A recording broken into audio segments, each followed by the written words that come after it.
IOB റിട്ടയറീസിൻ്റെയും AKBRFിൻ്റെയും സംയുക്താഭിമുഖ്യത്തിൽ നിർമ്മിത ബുദ്ധിയുടെ സാധ്യതകളും സുരക്ഷയും എന്ന വിഷയത്തിൽ 4/10/2025 ശനിയാഴ്ച രാവിലെ 9:30 മുതൽ ഉച്ചയ്ക്ക് 1 മണി വരെ എറണാകുളം നരേഷ് പാൽ സെൻറ്ററിൽ മോട്ടിവേഷൻ ക്ലാസ് നടന്നു.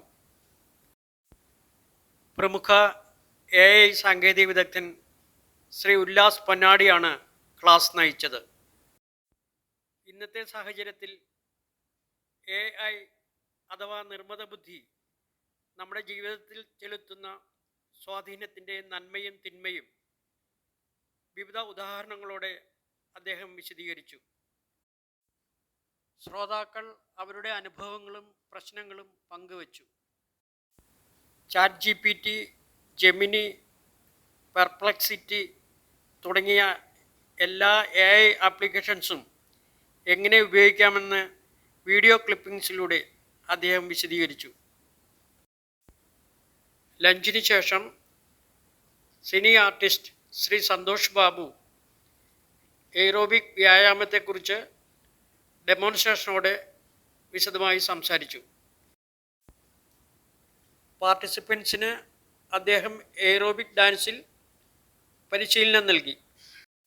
തുടർന്ന് നമ്മുടെ ജീവിതം, നമ്മുടെ ആരോഗ്യം കണക്കിലെടുത്ത് എയ്റോബിക് ഡാൻസ് ക്ലാസ് തുടങ്ങാനുള്ള സാധ്യതയും പരിശോധിച്ചു. അതിനുശേഷം 3 മണിക്ക് പ്രശസ്ത ഇറാനിയൻ സംവിധായകൻ മജീദ് മജീദി സംവിധാനം ചെയ്ത സിനിമ ചിൽഡ്രൻ ഓഫ് ഹെവനും പ്രദർശിപ്പിച്ചു. അതെങ്ങനെ യൂട്ടിലൈസ് ചെയ്യാം, എന്തൊക്കെ പ്രിക്കോഷൻസ് എടുക്കണം, എന്താ നമുക്ക് അതിൽ നിന്നുള്ള വിഭവങ്ങൾ നമുക്ക് മനസ്സിലാക്കാനുള്ള ശേഖരിക്കാനുള്ളത്, അത്തരം കാര്യങ്ങളെ കുറിച്ച് അഥവാ അതിനെക്കുറിച്ച് പൊതുവായിട്ടുള്ള ഒരു ധാരണ പോലും ഇല്ല. എന്നിട്ട് വേണ്ടി പരിജ്ഞാനത്തിലേക്ക് എത്താൻ. അപ്പൊ അങ്ങനെ ഇതിനൊരു അവസരം ഉണ്ടാവുന്നത് കേട്ടപ്പോൾ ഞങ്ങൾക്ക് വളരെ സന്തോഷം തോന്നി. അപ്പൊ നമ്മുടെ AKBRFിന്റെ അംഗങ്ങളുടെ ഇതിൽ പങ്കെടുക്കാനായിട്ട് നമ്മള് വൈഡറായിട്ടുള്ള ഇത് കൊടുക്കുന്നുണ്ടായിരുന്നു. കുറെ ആൾക്കാർ വരും. പക്ഷെ നമ്മുടെ ഈ പ്രായമായിട്ടുള്ള ആൾക്കാരുടെ വരുമ്പോഴേക്ക് ഒരു ചെറിയ സമയം എടുക്കും, എത്തിക്കൂടും ആൾക്കാർ. അപ്പം അങ്ങനെയാണ് ഈ ക്ലാസ്സിലേക്കുള്ള വന്നത്. തീർച്ചയായിട്ടും ഇത് ക്ലാസ് എടുക്കാനായിട്ട് ഉല്ലാസ് പൊന്നാടി സാറ് തയ്യാറായിട്ടുണ്ട്. അശോകനാണ് നമ്മൾ ഇതുമായിട്ട് ലിങ്ക് ചെയ്ത്. പിന്നെ കൂടാതെ IOB ജോസ് അദ്ദേഹം അത് കോർഡിനേറ്റ് ചെയ്തിട്ടുണ്ട്. അത് പ്രകാരം നമുക്ക് സംയുക്തമായിട്ട് ഈ പരിപാടിയിൽ പങ്കുചേരാം. നമുക്ക് അറിഞ്ഞുകൂടാത്തൊരു കാര്യത്തെക്കുറിച്ച് വളരെ ഭംഗിയായിട്ട് നമുക്ക് മനസ്സിലാക്കാൻ കഴിയും എന്നാണ് പ്രതീക്ഷിക്കുന്നത്. എയ്റോബിക് എക്സസൈസ് അതിനെ കുറിച്ചുള്ള ഒരു എന്താ പറയുക, ഒരു ഡെമോൺസ്ട്രേഷൻ ഇവിടെ അറേഞ്ച് ചെയ്തിട്ടുണ്ട്. അതിനുശേഷം വളരെ സുന്ദരമായിട്ടൊരു സിനിമ, ഒരു സിനിമ അത് ഇവിടെ ഉണ്ടാവും. അപ്പോൾ അതിന് ശേഷം ഭക്ഷണം കഴിച്ചിട്ട് റിലാക്സ് ചെയ്യാനുള്ള സൗകര്യയുടെ വെയിലൊക്കെ ആയിട്ട് നമുക്ക് തിരിച്ചു പോകാം എന്നുള്ളൊരു ഇതാണ് നമ്മുടെ പ്രോഗ്രാമാണ് നമുക്ക് ഉള്ളത്. അതിലേക്ക് തയ്യാറായി നമ്മുടെ ക്ലാസ്സിനെ എടുക്കാനായിട്ട് തയ്യാറായി വന്നിട്ടുള്ള ഉല്ലാസ് സാറിനെ അത് കാര്യങ്ങൾ ചെയ്തോളൂ. ഉല്ലാസ് സാറുണ്ട്. പിന്നെ നമ്മുടെ ഇതിന്റെ കോർഡിനേറ്ററായിട്ട് നമ്മുടെ ജോസ് സാറുണ്ട്. അശോകന്റെ സാങ്കേതികമായിട്ട് പിന്നെ വന്നിട്ടുള്ള എല്ലാവരെയും ഒരു ഫോർമലായിട്ട് ഞാൻ ഇതിലേക്ക് ഇൻവൈറ്റ് ചെയ്യാണ്. ഇതിന്റെ AKBRFിന്റെ പരിപാടികളെല്ലാം എല്ലാ മാസവും നമ്മളിവിടെ 10-ാം തീയതി ഇതുപോലെ എല്ലാവരും ചേർന്നിട്ടുള്ള പ്രോഗ്രാമുകളുണ്ടാവും. ആനുകാലികമായിട്ടുള്ള കാര്യങ്ങളെ കുറിച്ച് ഡിസ്കസ് ചെയ്ത കാര്യങ്ങളെ കുറിച്ചുള്ള കൃത്യമായിട്ടുള്ള സാമ്പത്തിക അല്ലെങ്കിൽ നമ്മുടെ ബാങ്കിങ് രംഗങ്ങളെ കുറിച്ചുള്ള ഡിസ്കഷൻസ് ഇവിടെ കൃത്യമായിട്ട് വരുന്നത്. സാംസ്കാരിക രംഗത്തെ കുറിച്ച് TV ശർമ്മ ഒരു നല്ലൊരു പ്രസന്റേഷൻ കാഴ്ചവെക്കാറുണ്ട്. അപ്പൊ പിന്നെ അത് കൂടാതെ തന്നെ ആരോഗ്യപരമായിട്ടുള്ള കാര്യങ്ങൾ, നമ്മുടെ ഇൻഷുറൻസിന്റെ കാര്യങ്ങള്, മറ്റ് നമ്മളെ ബാധിക്കുന്ന എല്ലാ വിഷയങ്ങളെ കുറിച്ചിട്ട് പ്രത്യേക ക്ലാസുകൾ നമ്മളിവിടെ കണ്ടെത്തേണ്ട ബഡ്ജറ്റ് സെഷനെ കുറിച്ച് നടക്കാറുണ്ട്. അങ്ങനെ ഒരു വളരെ സജീവമായിട്ടുള്ള രീതിയിലുള്ള ഒരു എന്താണ് വാർദ്ധക്യകാല ജീവിതം നയിക്കുന്നതിന് വേണ്ട സൗകര്യങ്ങൾ നമ്മൾ ഒരുക്കിക്കൊണ്ടാണ് AKBRF മുന്നോട്ട് പോകുന്നത്. നിങ്ങളെ ഈ പരിപാടിയിലെത്തിയിട്ട് എല്ലാവരും ഒരിക്കൽ കൂടി എനിക്ക് സ്വാഗതം പറഞ്ഞിട്ട് ബാക്കിയുള്ളതൊന്നും കഴിക്കുന്നു. പക്ഷെ അതൊന്നും അല്ല ഇന്നത്തെ നമ്മളൊക്കെ ഇൻഡിവിജ്വലായിട്ടാണ്. പക്ഷെ നമ്മുടെ സാമ്പത്തികം കുറെ ചില കാര്യങ്ങൾക്ക് ബാങ്കിങ് എടുത്തിട്ടുള്ളവർ ശ്രദ്ധിക്കണം. അതൊക്കെയാണ്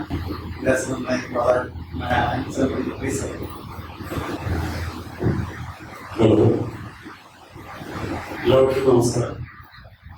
ആദ്യം തന്നെ എന്നെ എവിടെ ക്ഷണിച്ചിരുന്നു ബാങ്കിലെ എല്ലാവർക്കും ലീവിലും വളരെ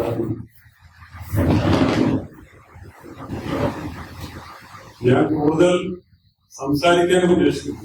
എന്റെ ഈ ഒരു സെക്ഷനിൽ ഞാൻ ഉദ്ദേശിക്കുന്നത് നേരത്തെ ഞാൻ പറഞ്ഞു വെച്ചത് എല്ലാവരും മൊബൈൽ ഫോൺ കയ്യിൽ ഉണ്ടെന്ന് ഞാൻ വിശ്വസിക്കുന്നു. മൊബൈൽ ഫോൺ നിങ്ങളുടെ കയ്യിലുണ്ടെങ്കിൽ ഇവിടെ ഇന്റർനെറ്റ് ആക്സസ് ഉണ്ടെന്ന് അപ്പൊ നിങ്ങൾ ഡൗൺലോഡ് ചെയ്തിട്ടില്ലെങ്കിൽ കോമൺ ആയിട്ട് ChatGPT ആപ്പ് പ്ലേ സ്റ്റോറിൽ പോയി ഡൗൺലോഡ് ചെയ്യും. അത് മാത്രമേ ഡൗൺലോഡ് ചെയ്തിട്ടുള്ളൂ. ഞാൻ കുറച്ച് ഇതിന്റെ ആർട്ടിഫിഷ്യൽ ഇന്റലിജൻസ് എന്താണെന്ന് സംസാരിച്ചു കഴിഞ്ഞു.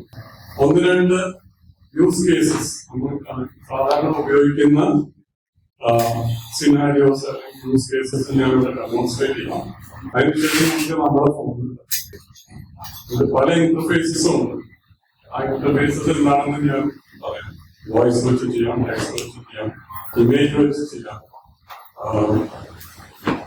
ഇന്റർനെറ്റിൽ ഇന്ന് ഓൾറെഡി അവൈലബിൾ ആയിട്ടുള്ള റിസോഴ്സസ് വെച്ച് നമുക്ക് കേൾക്കാം. ഇതെല്ലാം ഒരു സീനിയർ സിറ്റിസന്റെ പെർസ്പെക്റ്റീവ് എങ്ങനെയാണ് ഉപയോഗിക്കാൻ പറ്റാതെ നമുക്ക് എക്സ്പെരിമെന്റ് ചെയ്യും. ഏത് ടൂളും നമ്മള് AI മാത്രമല്ല, ഫോൺ എടുത്താലോ ആപ്ലിക്കേഷൻ എടുത്താലോ അതെല്ലാം ഫിസിക്കലായിട്ടുള്ള നമ്മുടെ നമ്മൾ എത്രത്തോളം അത് ഉപയോഗിക്കും അത്രത്തോളം നമ്മുടെ സ്കില്ല് ഡെവലപ്പ്. ഇങ്ങനെയാണ് ഒരു ചുറ്റിക എടുത്ത ചുമട്ടിൽ ആണി തറയ്ക്കുകയാണെങ്കിൽ കൂടി അതിന് പെട്ടെന്ന് എടുത്ത് നമുക്ക് ചെയ്യാൻ പറ്റും. സ്കില്ലാണ്, സ്കില്ല് ഡെവലപ്പ്. അതേപോലെ തന്നെ AI സോഫ്റ്റ്വെയർ ഉപയോഗിച്ച് എങ്ങനെയാണ് നമുക്ക് നമ്മുടെ ആവശ്യത്തിനുള്ള സ്കില്ല് ഡെവലപ്പ് ചെയ്യാനുള്ള ഒരു ബാക്ക്ഗ്രൗണ്ട് പറ്റാവുന്നിടത്തോളം ഞാൻ. പിന്നെ എനിക്ക് ആവശ്യമുള്ളത് ഞാൻ ഒരുപാട് മേഖലകളിൽ ഞാൻ ഉപയോഗിക്കുന്ന മേഖലകളിൽ AI ടൂൾസ് ഉപയോഗിച്ചു. അതെന്തെല്ലാമാണെന്ന് ഞാൻ പറയാം. പക്ഷേ that will be a subset of what your real need is. കാരണം നിങ്ങളുടെ പെർസ്പെക്റ്റീവിലും നിങ്ങളുടെ ചിന്തയിലും നിങ്ങളുടെ സിറ്റുവേഷനിലും ഉപയോഗിക്കാവുന്ന കുറെ ഓപ്പർച്യൂണിറ്റീസ് അതെന്താണെന്ന് എനിക്കറിയാം. എന്താണെന്ന് നിങ്ങൾ പറയുകയാണെങ്കിൽ AI ടൂൾ കൊണ്ട് എങ്ങനെയാണെന്ന് നമുക്ക് എളുപ്പത്തിൽ കണ്ടുപിടിക്കാൻ പറ്റാമെന്ന് അത്രയും ഇന്നത്തെ വർക്ക്ഷോപ്പിൽ ഞാൻ പ്ലാൻ ചെയ്തു. നമുക്ക് ഏകദേശം 3 മണിക്കൂർ 2.5 മണിക്കൂർ ആ സമയം കൊണ്ട് നമുക്ക് ഇതിൽ ആരൊക്കെ AI ടൂൾ ഉപയോഗിക്കുന്നുണ്ട്? ജെമിനി രണ്ടും പെർപ്ലെക്സിറ്റി, ഗ്രോക്ക്, പിന്നെ ഇൻവിഡിയോ, മൈക്രോസോഫ്റ്റിന്റെ ടൂൾസ് ഉണ്ട്. ഏതെങ്കിലും ടൂളിൽ നിങ്ങൾ ആരെങ്കിലും ChatGPT ഉപയോഗിക്കുന്നു? വേറെ ആരെങ്കിലും ChatGPT? എല്ലാവരെയും കോമൺ ആയിട്ടുള്ളത് ChatGPT.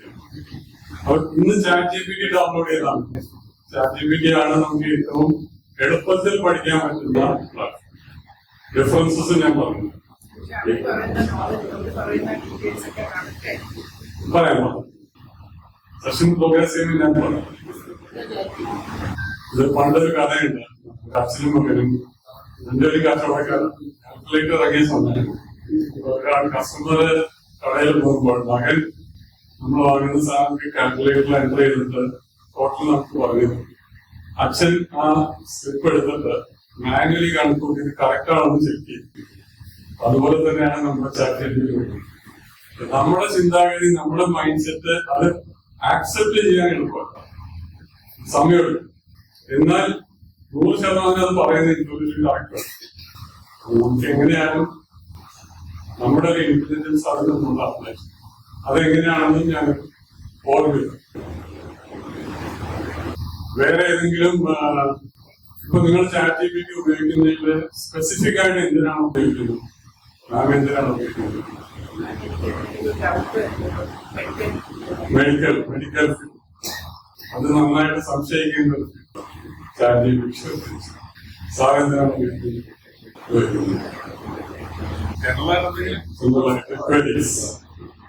വേറെ ആരോ പറഞ്ഞു എന്തിനാണ്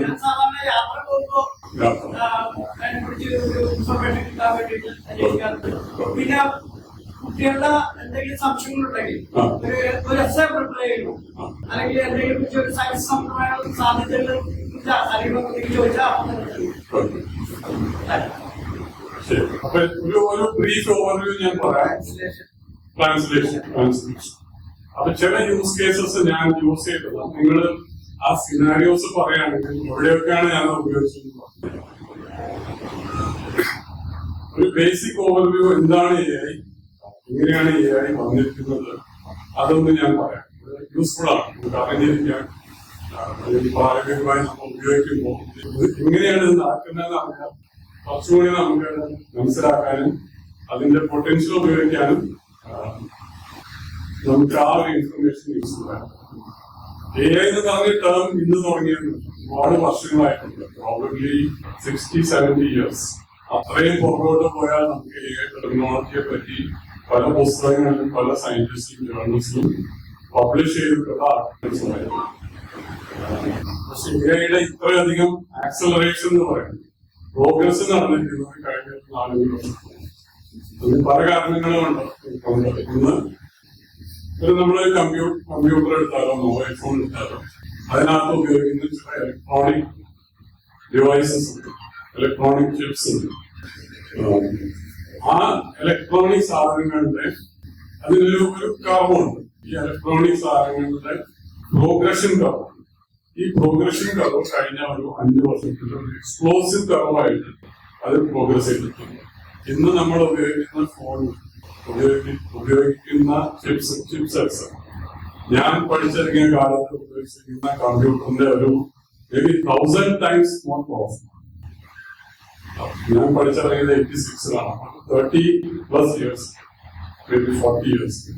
അത്രയധികം പ്രോഗ്രസ് ഉണ്ട് ചിപ്പ് ഡെവലപ്മെന്റ് എന്ന് പറഞ്ഞു കഴിഞ്ഞാൽ നമ്മൾ ഹ്യൂമൻ ബോഡിയായിട്ട് കമ്പയർ ചെയ്ത് കഴിഞ്ഞാൽ ബ്രെയിനിലുള്ള നമ്മുടെ നേച്ചർ ക്രിയേറ്റ് ചെയ്തിരിക്കുന്ന കേപ്പബിലിറ്റീസിന്റെ ഒരു സബ്സെറ്റ് ആണ് ഈ പറഞ്ഞിരിക്കുന്ന കമ്പ്യൂട്ടറിൽ ഉപയോഗിക്കുന്ന കമ്പ്യൂട്ടിംഗ് ഡിവൈസസ്.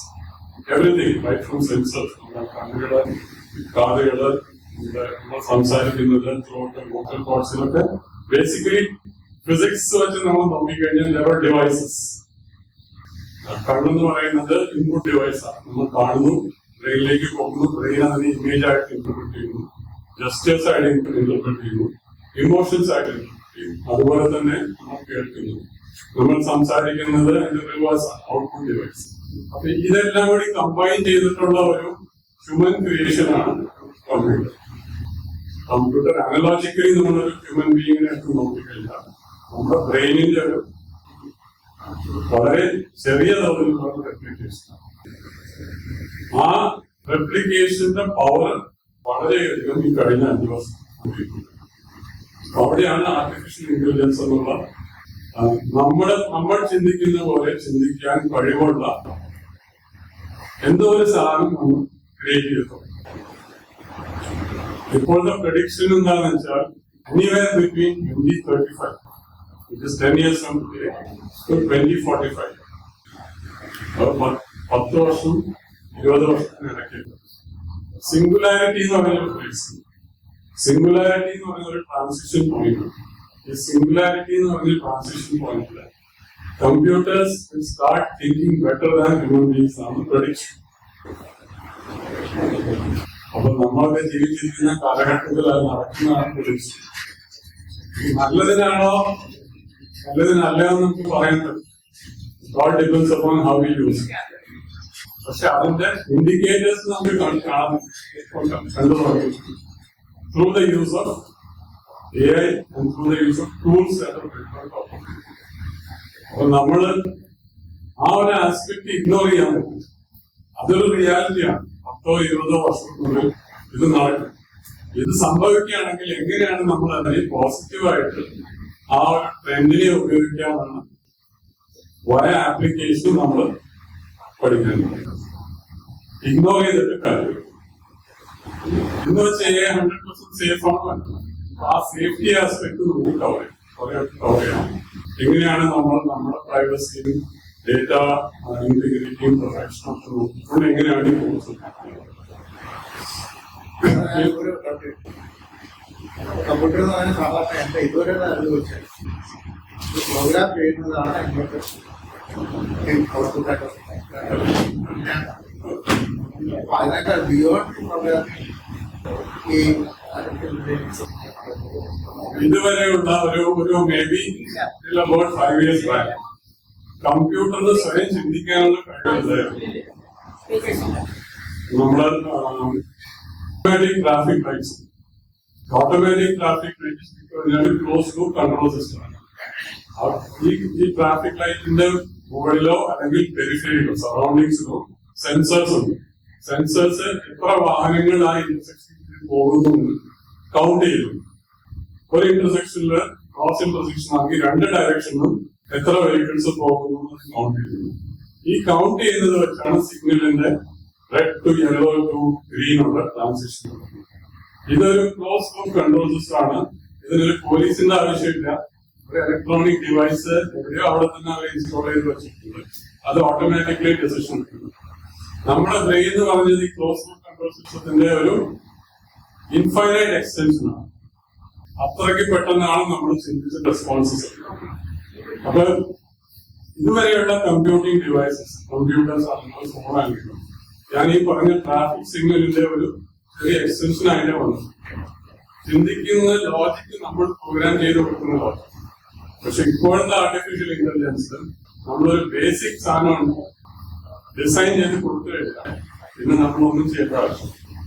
അത് തന്നെ കണ്ടുപിടിച്ച് പുതിയ പുതിയ മെത്തേഡ്സ് കണ്ടുപിടിച്ച് ഈ ട്രാഫിക് സിഗ്നലിന്റെ തന്നെ ഞാൻ എക്സാമ്പിൾ എക്സ്ട്രാപോളേറ്റ് ചെയ്യുകയാണെങ്കിൽ ട്രാഫിക് എത്രത്തോളം ഫാസ്റ്റ് ആയിട്ട് കൂടും. കാരണം ഇത് നമ്മൾ കേരളത്തിൽ തന്നെ 10-12 ലക്ഷം വെഹിക്കിൾസ് ആണ് ഉള്ളതെന്നുണ്ടെങ്കിൽ എല്ലാ വർഷവും വാങ്ങുന്നതാണ് എന്റെ ബേസിക് ഡേറ്റ. അപ്പൊ വാഹനങ്ങളുടെ ഡെഫിനറ്റ്ലി ഒരു ഇന്റർസെക്ഷനിലുള്ള ഫ്ലോ കൂടും.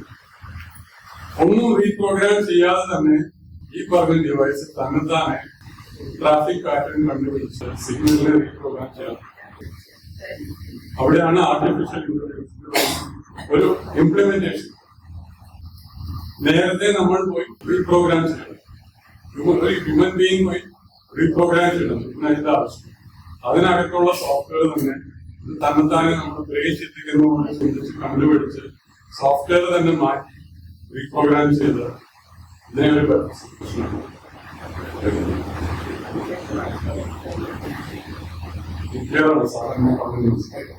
ഇത് ഒരു വളരെ സിമ്പിൾ എക്സാമ്പിൾ ആണ്. നമുക്ക് കോംപ്ലിക്കേറ്റഡ് എക്സാമ്പിൾ മെഡിക്കൽ ഫീൽഡ് എടുത്തു കഴിഞ്ഞാൽ നമുക്ക് ചിന്തിക്കാൻ പോലും പറ്റാത്ത ലെവലിൽ മെഡിക്കൽ എക്യുപ്മെന്റ്സിന് ഡോക്ടറുടെ സഹായം ഇല്ലാതെ പല കാര്യങ്ങളും ചെയ്യും.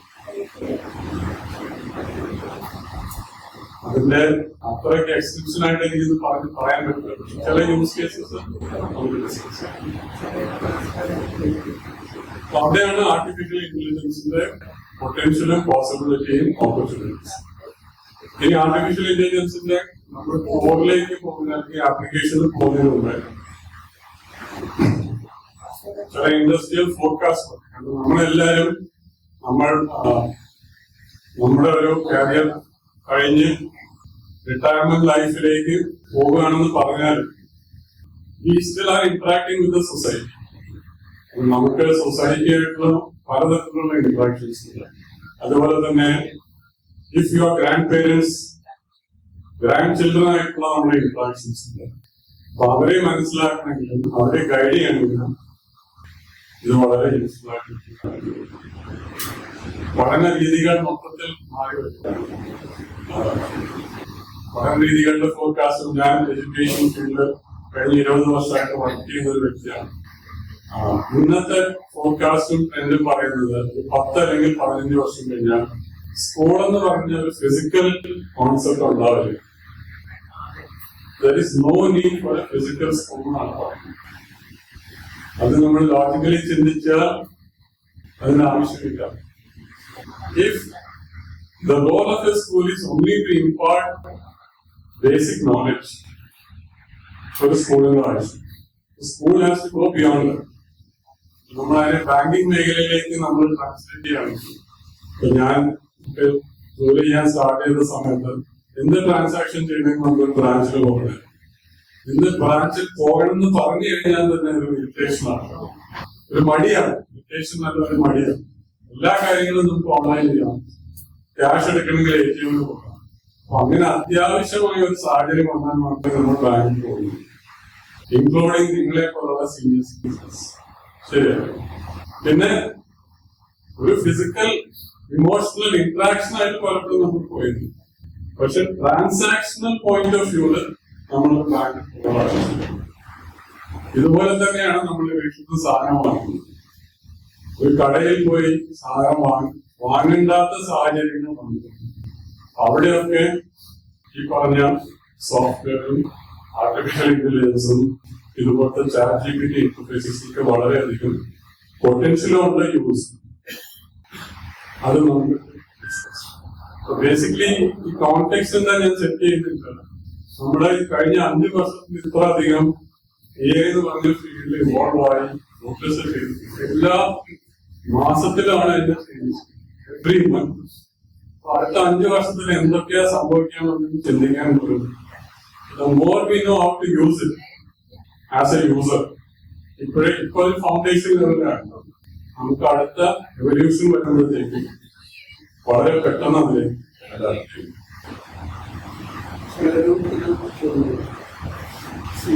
ഇന്റർനെറ്റ് എന്ന് പറയുന്നത് ഒരു പ്രഷർ ഓഫ് ഇൻഫർമേഷൻ, ChatGPT എന്ന് പറയുന്നതും ഒരു പ്രഷർ ഓഫ് ഇൻഫർമേഷൻ ആണെന്ന് എനിക്ക് മനസ്സിലായത്. അപ്പൊ ChatGPTയും ഇന്റർനെറ്റും തമ്മിൽ എന്തിനാണ് അഡ്വാൻസ്മെന്റ്? നല്ലൊരു ചോദ്യമാണ്. ഇത് വേറൊരു കാര്യം കൂടിയുണ്ട്. നമ്മളിപ്പോ ഇന്റർനെറ്റിൽ പോകുമ്പോൾ എല്ലാ ഇൻഫർമേഷൻസും നമുക്ക് കിട്ടുന്നുണ്ട്. അതിന്റെ ഒതന്റിസിറ്റി നമുക്കറിയാം. Same is the case ChatGPT. അപ്പൊ അതിന് നമുക്ക് എന്തെങ്കിലും ഒരു ഫിൽറ്ററിംഗ് ഉണ്ടോ? അതായത് ഒതന്റിക് ഇൻഫർമേഷൻ, ഞാനൊരു കാര്യം ചോദിച്ചാൽ തെറ്റായിട്ടുള്ള ഇൻഫർമേഷനും എനിക്ക് ഇന്റർനെറ്റിൽ നിന്ന് കിട്ടാം. ഞാൻ അതിൽ ആക്ട് ചെയ്താൽ എനിക്ക് നഷ്ടം വന്നേക്കാം. അപ്പൊ അതിനെ എങ്ങനെ authentic information how I can get from internet or ChatGPT, and what is the advanced internet ChatGPT? ഈ ഒരു ക്വസ്റ്റ്യന് ആൻസർ പറയാൻ നമുക്ക് കുറച്ചുകൂടി എവല്യൂഷൻ എന്താണ്, ഇന്റർനെറ്റ് എന്താണ്, ഇന്റർനെറ്റ് ഡേറ്റ എവിടെ നിന്നാണ് വരുന്നത്, അതിന്റെ മുകളിൽ ChatGPT മുകളിൽ എങ്ങനെയാണ് ഡേറ്റ എടുത്ത് എക്സ്ട്രാക്ട്. ഇന്റർനെറ്റിന്റെ ഓർമ്മയിൽ തുടങ്ങിയിട്ട് at least from A consumers point of somewhere around 94 or 95 internet popular ആയത്. അതിന് മുമ്പ് ഇന്റർനെറ്റ് ഉണ്ടായിരുന്നു, mostly four military applications or highly commercial application. ഒരു കൺസ്യൂമർ ലെവലിലേക്ക് വന്നിരിക്കുന്നത് ഏകദേശം ഒരു 93, 94, 95 ടൈംസ് കൗണ്ട് എത്ര വർഷം. ഇന്റർനെറ്റിലെ ഡേറ്റ എവിടെ നിന്നാണ് വരുന്നത്? Hardware.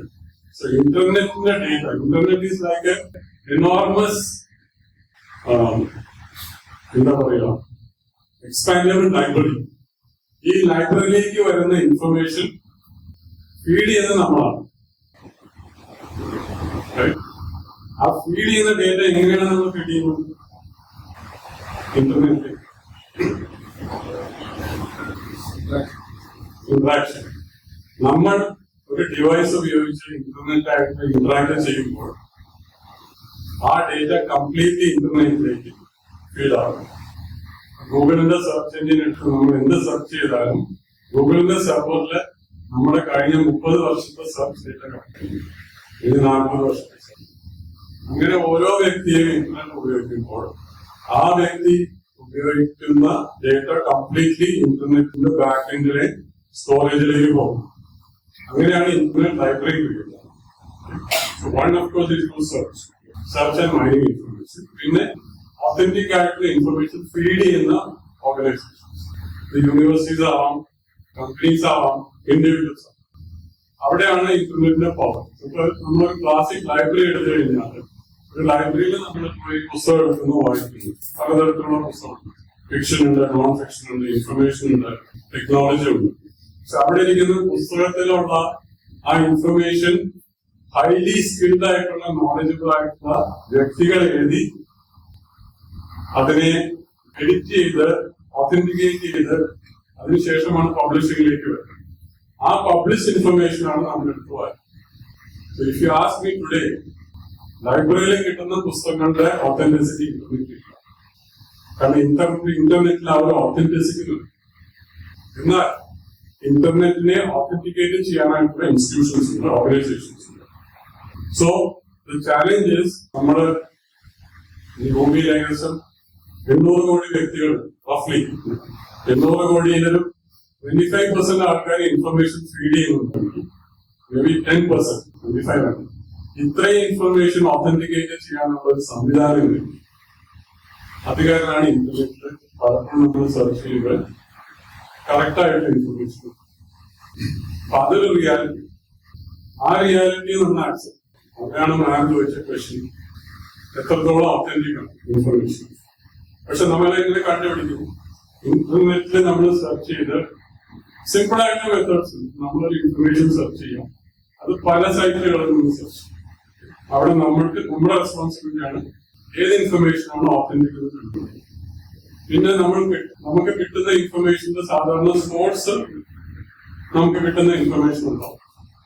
ഉദാഹരണത്തിന് ഒരു മെഡിക്കൽ ഡേറ്റ സെർച്ച് ചെയ്യുകയാണെങ്കിൽ ആ മെഡിക്കൽ ഡേറ്റയുടെ സോഴ്സ് അതിന്റെ അഡ്രസ്സിൽ കാണിക്കാം. ഇതൊരു യൂണിവേഴ്സിറ്റീസിനാണോ വരുന്നത്, ഒരു ഹോസ്പിറ്റലിൽ നിന്നാണോ വരുന്നത്, അതോ പ്രൈവറ്റ് ഇൻഡിവിജ്വൽസ് പോസ്റ്റ് ചെയ്തിരിക്കുന്നത്. അങ്ങനെ നമുക്ക് മാനുവലി നമുക്ക് നോക്കിയിരിക്കാം. ഈ മാനുവൽ ഫിൽറ്ററിംഗിന്റെ മുകളിലാണ് ChatGPT യൂസ്. ഈ ഇൻഫർമേഷൻ എല്ലാം എക്സ്ട്രാക്ട് ചെയ്തിട്ട് ഒരു ലെവൽ ഓഫ് ഓതന്റിസിറ്റി ചെക്ക് ചെയ്യും. ഏത് ടൂൾ, ChatGPT ആയാലോ ജെമിനി ആയാലും ഏത് ടൂളായാലും അവരാ ഓതന്റിസിറ്റി ഒരു ലെവൽ വരെ ചെയ്യും. അവിടെയാണ് നമുക്ക് കുറച്ചും കൂടി എളുപ്പത്തില് ഇന്റർനെറ്റിന്റെ ഡേറ്റ നമ്മൾ തന്നെ മാനുവലി സെർച്ച് ചെയ്യാതെ ഇതുപോലത്തെ ഒരു AI ഇന്റർഫേസ് ഉപയോഗിച്ച് സെർച്ച് ചെയ്യുന്നത്. Quality of information will be much better in ChatGPT rather than internet. Quality of information will be much better than extracting the information in an easier manner through an AI tool. നമുക്ക് ChatGPT പോലത്തെ framework, അല്ലെങ്കിൽ നമ്മൾ തന്നെ പോയി നമ്മളൊരു medical information നമുക്ക് Google ചെയ്യുകയാണെങ്കിൽ ഒരു 15-20 സോഴ്സ്, ഇതിൽ ഏത് സോഴ്സാണ് ഓതന്റിക് കണ്ടുപിടിക്കുന്ന റെസ്പോൺസിബിലിറ്റി നോക്കുക. അത് നമ്മൾ കണ്ടുപിടിക്കുന്നത് സൈറ്റ് അഡ്രസ് നോക്കുക, മെഡിക്കൽ സൈറ്റിൽ നിന്നാണോ വരുന്നത്, പ്രൈവറ്റ് ഇൻസ്റ്റിറ്റ്യൂഷൻസിൽ നിന്നാണോ വരുന്നത് നോക്കിക്കഴിഞ്ഞാൽ നമുക്ക് ഏകദേശം ഒരു ധാരണ. ഇതിന്റെ ഒരു ലെവൽ ഫിൽറ്ററിംഗ് ആണ് ChatGPT. എന്ന് വെച്ചാൽ 100% ആയിക്കൊള്ളുന്നില്ല. അപ്പൊ നമ്മൾ സെലക്ടീവ്ലി ഇൻഫർമേഷൻ കൺസ്യൂം ചെയ്യും. ഫോർ എക്സാമ്പിൾ, മെഡിക്കൽ ഡേറ്റ ആണെങ്കിൽ medical data can be dangerous. കാരണം ഒരേ സിംറ്റംസിന് പലതരം അസുഖങ്ങളുണ്ട്. അപ്പൊ നമ്മൾ മെഡിക്കൽ സാധനങ്ങൾ സെർച്ച് ചെയ്യുകയാണെങ്കിൽ സിമ്പിൾ ആയിട്ടുള്ള കാര്യങ്ങൾ നമുക്ക് ഇതുപോലത്തെ AI ടൂൾ വെച്ച് സെർച്ച് ചെയ്തിട്ട് എന്തെങ്കിലും നമുക്ക് പറ്റാവുന്ന ആക്ഷൻ ഉണ്ട്. പക്ഷെ കുറച്ചും കൂടി കോംപ്ലക്സ് ആയിട്ടുള്ള കാര്യങ്ങളാണെങ്കിൽ ആ ഇൻഫർമേഷൻ നമ്മൾ ബാക്ക്ഗ്രൗണ്ടിൽ വെച്ച് നമ്മൾ ഡോക്ടറെ കൺസൾട്ട് ചെയ്യാതെ ഇരുന്നു മലയാളികളുടെ പൊതുവെ ഉള്ളൊരു ടെൻഡൻസിയാണ്. മലയാളികൾ മാത്രം എടുത്തു പറയില്ല. നമ്മൾ പലപ്പോഴും ഡോക്ടറെ കാണാൻ വിളിച്ച് നമ്മൾ ഫോണിൻ ചെയ്ത് TV പ്രോഗ്രാമിൽ കൂടിയോ അല്ലെങ്കിൽ ഇതുപോലെ ഇന്റർനെറ്റ് വഴി സെർച്ച് ചെയ്തിട്ടോ നമ്മൾ തന്നെ സെൽഫ് ട്രീറ്റ് ചെയ്യും. അത് ഭയങ്കര ഡേഞ്ചറസ്. സെൽഫ് ട്രീറ്റ് ചെയ്യാം. ഇവര് തലവേദനയ്ക്ക് പോലും സെൽഫ് ട്രീറ്റ് ചെയ്യാൻ പാടില്ലെന്നാണ് മെഡിക്കൽ സയൻസ് പറയുന്നത്. പക്ഷെ to get a comfort level, എന്താണ് ഇൻഫർമേഷൻ, എന്ത് സിംറ്റംസ് എന്തായിരിക്കാം, അത്രയും നമുക്ക് AI ടൂൾസോ ChatGPT വെച്ചോ അല്ലെങ്കിൽ സ്റ്റാൻഡേർഡ് ഇന്റർനെറ്റ് ടൂൾസോ വെച്ച് സെർച്ച് ചെയ്യാം. ഈ ഓതന്റിസിറ്റിയുടെ വേറെ ചില നമുക്ക് സിനാരിയോസ് എടുത്ത് ഞാൻ പറയുന്നു. എവിടെയൊക്കെ നമുക്ക് പറയുന്നത് ഓതന്റിക് ആയിട്ട് സെർച്ച് ചെയ്യാം. ഈ ആസ്പെക്ട് എങ്ങനെയാണ് നമുക്ക് പർട്ടിക്കുലർ യൂസ് കേസ് ഇന്റർനെറ്റ് ഇപ്പൊ വരുന്ന ഒരു പ്രശ്നം എന്താണെന്ന് വെച്ചാൽ നമ്മൾ പല മീഡിയയിലും വായിക്കുന്നുണ്ട്. Because internet can be manipulated, because internet can be use as an influencer, ഒരുപാട് വ്യക്തികൾ ഇൻഫർമേഷനും ഡേറ്റ വെച്ച് നമ്മുടെ മൈൻഡ് മാനിപ്പുലേറ്റ് ചെയ്യും. ഉദാഹരണത്തിന് കഴിഞ്ഞ US election അവർ പറയുന്നത് 100% മാനിപ്പുലേറ്റഡ് ഇലക്ഷൻ ആയിരുന്നു. അല്ലെങ്കിൽ ഒരിക്കലും ട്രംപിനോട് പേഴ്സണലായിട്ട് വൈരാഗ്യം ഒരിക്കലും ട്രംപ് ജയിക്കില്ല എന്നായിരുന്നു ഇന്റർനെറ്റും അല്ലെങ്കിൽ എക്സ്പേർട്സും ഫോക്കസ്. അപ്പൊ അവിടെ social media as A very powerful way of influencing minds വരുന്നുണ്ട്. നമ്മുടെ ഒരു ചൊല്ലുണ്ട്, ഒരു ഫോൾസ് ഇൻഫർമേഷൻ, ഒരു നുണ എത്രയോ പ്രാവശ്യം ആവർത്തിച്ചു കഴിഞ്ഞാൽ അത് ട്രൂത്ത് ആവും. ആ ഒരു പവറാണ് അഡ്വർടൈസിങ് കമ്പനീസ് ഉപയോഗിക്കുന്നത്. അപ്പൊ നമ്മൾ ഏത് സൈറ്റിൽ പോയാലും ഫ്രീ ആയിട്ട് ഫ്രീ ഉള്ള സൈറ്റിൽ പോയി കഴിഞ്ഞാൽ അവര് പീരിയഡിക്കലി അഡ്വർടൈസ്മെന്റ്സ് നമ്മളെ ഷോർട്ട് അഡ്വർടൈസ്മെന്റ്സ് പമ്പ് ചെയ്തുകൊണ്ടിരിക്കുന്നു. ഒരു ഘട്ടത്തിൽ നമ്മൾ അവിടെ പോയി ക്ലിക്ക് ചെയ്യും. നമുക്ക് ഒരിക്കലും ജീവിതത്തിൽ ആവശ്യമില്ലാത്ത ഒരു പ്രോഡക്റ്റ് ആയിരിക്കും. പക്ഷെ ഈ ഒരു സൈക്കോളജിയാണ് നമ്മുടെ മൈൻഡിൽ ഇതിങ്ങനെ റിക്കറിംഗ് ആയിട്ട് വന്നു കഴിഞ്ഞു. ഒരു ഘട്ടത്തിൽ നമ്മൾ അവിടെ പോയി ക്ലിക്ക് ചെയ്യും. സാധാരണ നമ്മൾ ക്ലിക്ക് ചെയ്ത് കഴിഞ്ഞാൽ possibility of purchasing that is very high. അപ്പൊ അതേ സൈക്കോളജി ഈ പറഞ്ഞ എല്ലാ സോഷ്യൽ മീഡിയ ബാക്കിൽ പ്രവർത്തിക്കുന്ന സോഷ്യൽ മീഡിയ ഇൻഫ്ലുവൻസേഴ്സ് അത് ഉപയോഗിച്ച് ഇതുപോലത്തെ പല കാര്യങ്ങളും മാനിപ്പുലേറ്റ് ചെയ്ത് നമ്മുടെ വ്യൂ പോയിന്റ്സ് മാറ്റി ഇലക്ഷൻ വരെ ഇൻഫ്ലുവൻസ് ചെയ്യും. അപ്പൊ അവിടെയൊക്കെ നമ്മൾ വളരെ കെയർഫുൾ ആയിരുന്നു. അപ്പൊ ഞാൻ രാവിലെ ഞാനിപ്പോ ഡിജിറ്റൽ ന്യൂസ് പേപ്പേഴ്സേ വായിക്കുന്നു, പ്രിന്റഡ് ന്യൂസ് പേപ്പർ വായിക്കുന്നു നിർത്തിയിട്ട് വർഷങ്ങളായി. പക്ഷെ ഇവിടെയുള്ള പ്രശ്നം ഇറ്റ്സ് വെരി അൺഫോർച്ചുനേറ്റ്. ഇന്ന് ഒരു ന്യൂസ് പേപ്പർ പോലും അൺബയാസ്ഡ് ആണ്, ഇൻക്ലൂഡിങ് ഹിന്ദു, ഇൻക്ലൂഡിങ് സ്റ്റേറ്റ്സ്മാൻ, നമുക്ക് ഒരുപാട് നല്ല മാഗസിൻസ്.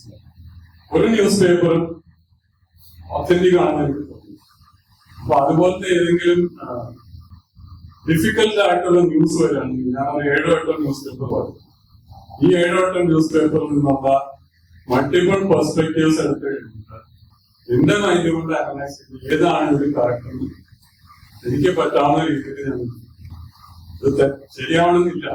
പക്ഷെ ഒരു ന്യൂസ് പേപ്പർ മാത്രം, മാതൃഭൂമി മാത്രം വായിച്ച് അല്ലെങ്കിൽ മനോരമ മാത്രം വായിച്ച് ഞാൻ അതിലേക്ക് ഇൻഫ്ലുവൻസ് ആയിട്ടുണ്ടെങ്കിൽ അവര് പറയുന്ന വ്യൂ പോയിന്റ് എന്റെ മനസ്സിലാവും. അപ്പൊ ഇവിടെയാണ് നമ്മൾക്ക് വളരെ കെയർഫുൾ. ഡിജിറ്റൽ മീഡിയ വരുമ്പോൾ ഇത്രയധികം നമ്മുടെ ഒത്തന്റിസിറ്റി വാലിഡേറ്റ് ചെയ്യാനുള്ള ഒരു മെത്തേഡ് ഇല്ല. ആ ഒരു റോഡ് നമ്മൾ പരിധി വരെ നമ്മൾ ഈ സൈക്കോളജി തന്നെയാണ് സാറ് കഴിഞ്ഞ വർഷം നിങ്ങൾ ഒരാൾ പറയുന്നത്. നമുക്ക് കുറെ മെസ്സേജസ് വരും, ഡിജിറ്റൽ അറസ്റ്റ് മെസ്സേജ് വരും, KYCയുടെ മെസ്സേജസ് വരും, അല്ലെങ്കിൽ ബാങ്കിന്റെ ബാലൻസ് റിലേറ്റഡ് ആയിട്ട് എന്തെങ്കിലും മെസ്സേജസ് വരും, അല്ലെങ്കിൽ ഏതെങ്കിലും വ്യക്തി നമ്മുടെ ഫ്രണ്ട് ആയിരിക്കും വാട്സാപ്പിൽ മെസ്സേജ് അയക്കും, ഞാനൊരു വളരെ ദുഃഖകരമായ സാഹചര്യത്തിലാണ്, ഇത്ര പൈസ അയച്ചില്ല. ഇതൊക്കെ നമ്മുടെ മൈൻഡിന്റെ സൈക്കോളജിക്കൽ മാനിപ്പുലേഷൻ. ഇത് നമ്മൾ അറിഞ്ഞിരിക്കുകയാണെങ്കിൽ അതിൽ നിന്നൊക്കെ നമുക്ക് രക്ഷപ്പെടാം. ഇതുകൊണ്ട് ഒരു മെസ്സേജിനും ശരിക്കും ക്ലിക്ക് തന്നെ ചെയ്യാൻ പാടില്ല, ക്ലിക്ക് ചെയ്യാമെങ്കിൽ റെസ്പോണ്ട് ചെയ്യാൻ പാടില്ല. കാരണം ഓരോ ടച്ച് പോയിന്റും അവർക്കൊരു ടൂളാണ്. ആ ടൂൾ ഉപയോഗിച്ച്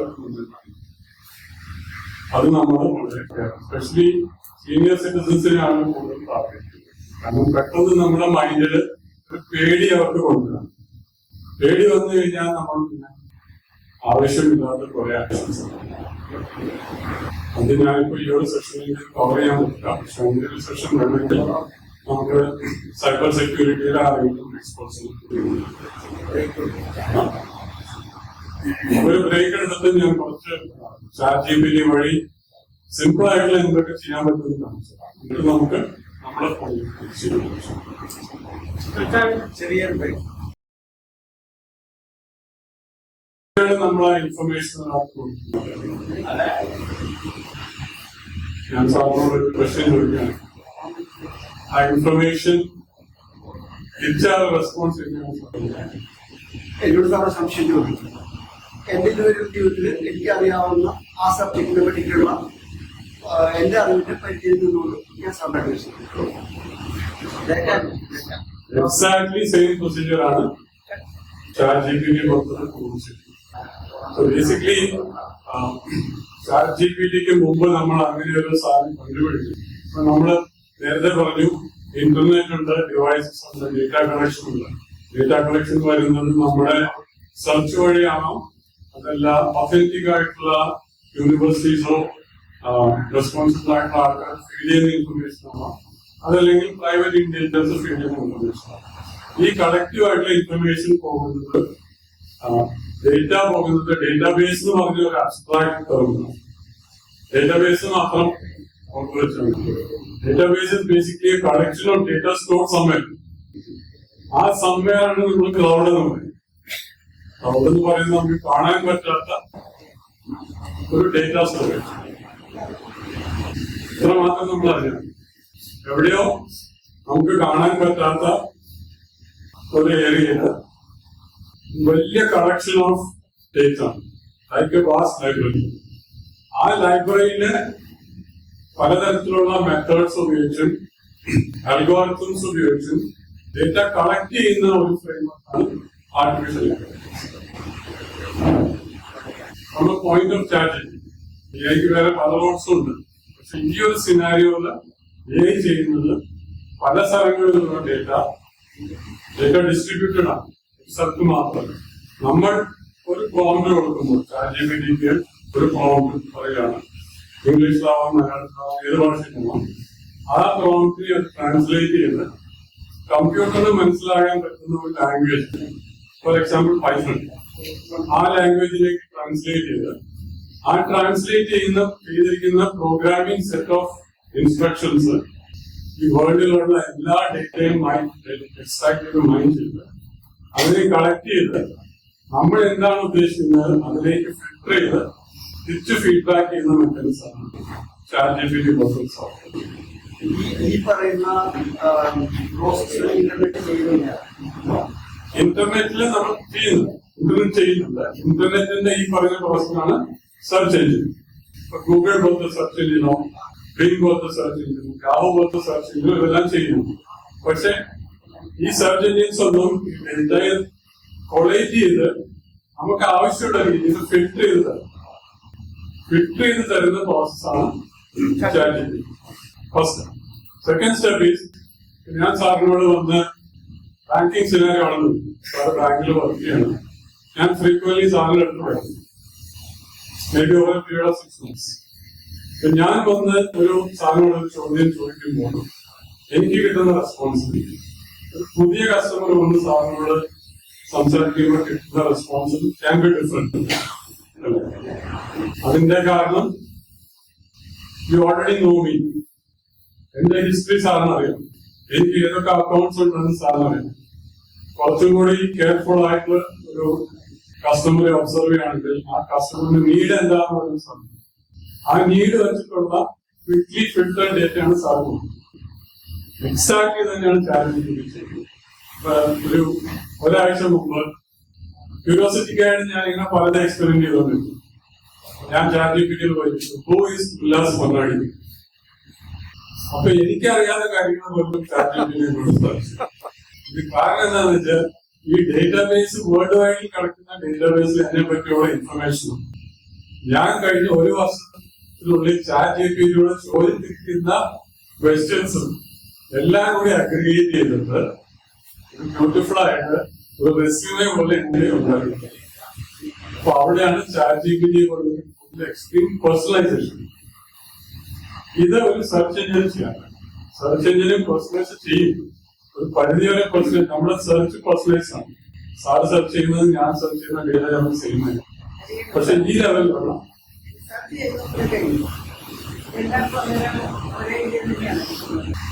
അല്ല ഇപ്പൊ ഇതേ സാധനം തന്നെ ഞാൻ പോയപ്പോ ഞാൻ ഏറ്റവും കൂടുതൽ ഉപയോഗിക്കുന്നത് ചാറ്റ് ജിപിടി. ഇതേ സാധനം ഞാൻ ജെമിനിയിൽ കൊണ്ടിട്ട് കഴിഞ്ഞാൽ ഇത്ര ഇൻഫർമേഷൻ കിട്ടില്ല. കാരണം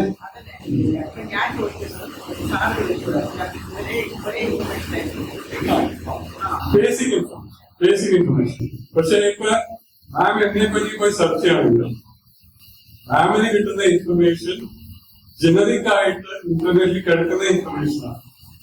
എന്തെല്ലാം ചോദ്യങ്ങൾ ഞാൻ ചാറ്റ് ജിപിടിയോട് ചോദിക്കുന്നത് മാം ചോദിക്കുന്ന ചാറ്റ് ജിപിടിക്ക് അറിയില്ല.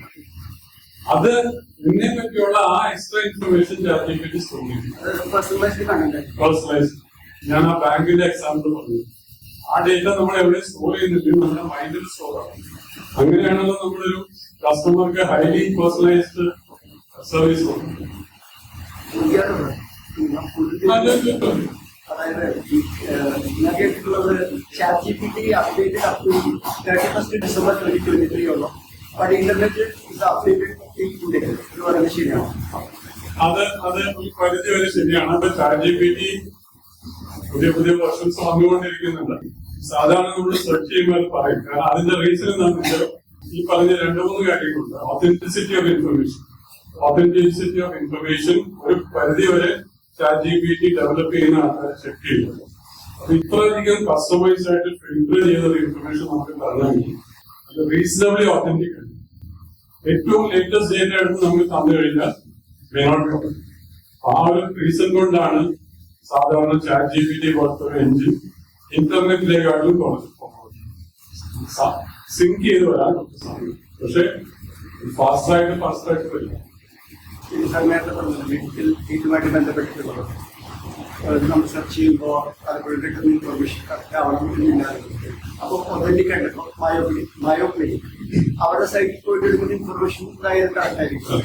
അല്ലെങ്കിൽ തന്നെ എനിക്കൊരു രോഗമുണ്ട്, ആ രോഗത്തിൽ സെർച്ച് ചെയ്യുമ്പോൾ ആ രോഗം മയോ ക്ലിനിക്കിന്റെ സൈറ്റിൽ പോയി ചെയ്ത് കഴിഞ്ഞാൽ അത് അപ്പൊ അതിന്റെ ചില എക്സാമ്പിൾസ് നമുക്ക് ജനറൽ റൂൾ എന്താണെന്ന് വെച്ചാൽ നമ്മളൊരു AI ടൂള് 100% വിശ്വസിച്ച് ഉപയോഗിക്കും.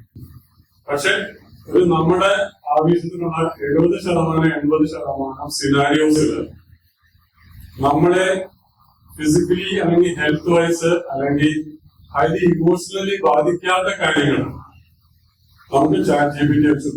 ഉദാഹരണത്തിന് ഈ വർഷം ഞാൻ കഴിഞ്ഞ ഒരു ഓൾമോസ്റ്റ് 20 വർഷമായിട്ട് ടാക്സ് ഫയൽ ചെയ്യുന്ന ഒരു ചാർട്ടേഡ് അക്കൗണ്ടന്റ്. കാരണം ഞാൻ ചെയ്യുന്നതിനെക്കാട്ടിലും നന്നായിട്ട് അവർ ചെയ്യുന്ന എനിക്കറിയാം. അതുപോലെ അവർക്ക് കൊടുക്കുന്ന ഫീസിനേക്കാളും കൂടുതൽ എനിക്ക് പല വിധത്തിലും ഡിഡക്ഷൻസ് കിട്ടുന്നു. ഈ വർഷം ഞാൻ ആലോചിച്ചു അവര് ഫയൽ ചെയ്തു, ഇനി എന്തെങ്കിലും എക്സ്ട്രാ ഡിഡക്ഷൻ കിട്ടുമോ, ജസ്റ്റ് ഫോർ ക്യൂരിയോസിറ്റി. ഞാൻ അവർ ഫയൽ ചെയ്ത ഡ്രാഫ്റ്റ് കോമ്പ്യൂട്ടേഷൻ 5-6 എക്സൽ ഷീറ്റ്സ് ഇതെല്ലാം അടുത്ത് ChatGPT ചെയ്തു. എന്നാൽ ChatGPT വെച്ചു ഇതൊക്കെയാണ് എന്റെ ഏർണിങ്സും ഡിഡക്ഷൻസും. ഏതെങ്കിലും എക്സ്ട്രാ ഡിഡക്ഷൻ ഉണ്ടോ? മൊത്തത്തിൽ അനലൈസ് ചെയ്ത് പറഞ്ഞു ഒന്നുമില്ല. പക്ഷെ അത് കണ്ടുപിടിക്കാനുള്ള കഴിവ് ChatGPT. ഏതെങ്കിലും ഒരു പോയിന്റ്, ഒരു ബാങ്ക് സ്റ്റേറ്റ്മെന്റ് ഇൻട്രസ്റ്റ് അക്കൗണ്ട് ചെയ്തിട്ടില്ല, അല്ലെങ്കിൽ ഹോം ലോൺ അക്കൗണ്ട് ചെയ്തിട്ടില്ല, അങ്ങനെ എന്തെങ്കിലും ഉണ്ടെങ്കിൽ ChatGPT കൃത്യമായിട്ട് കണ്ടുപിടിച്ച് പറഞ്ഞു.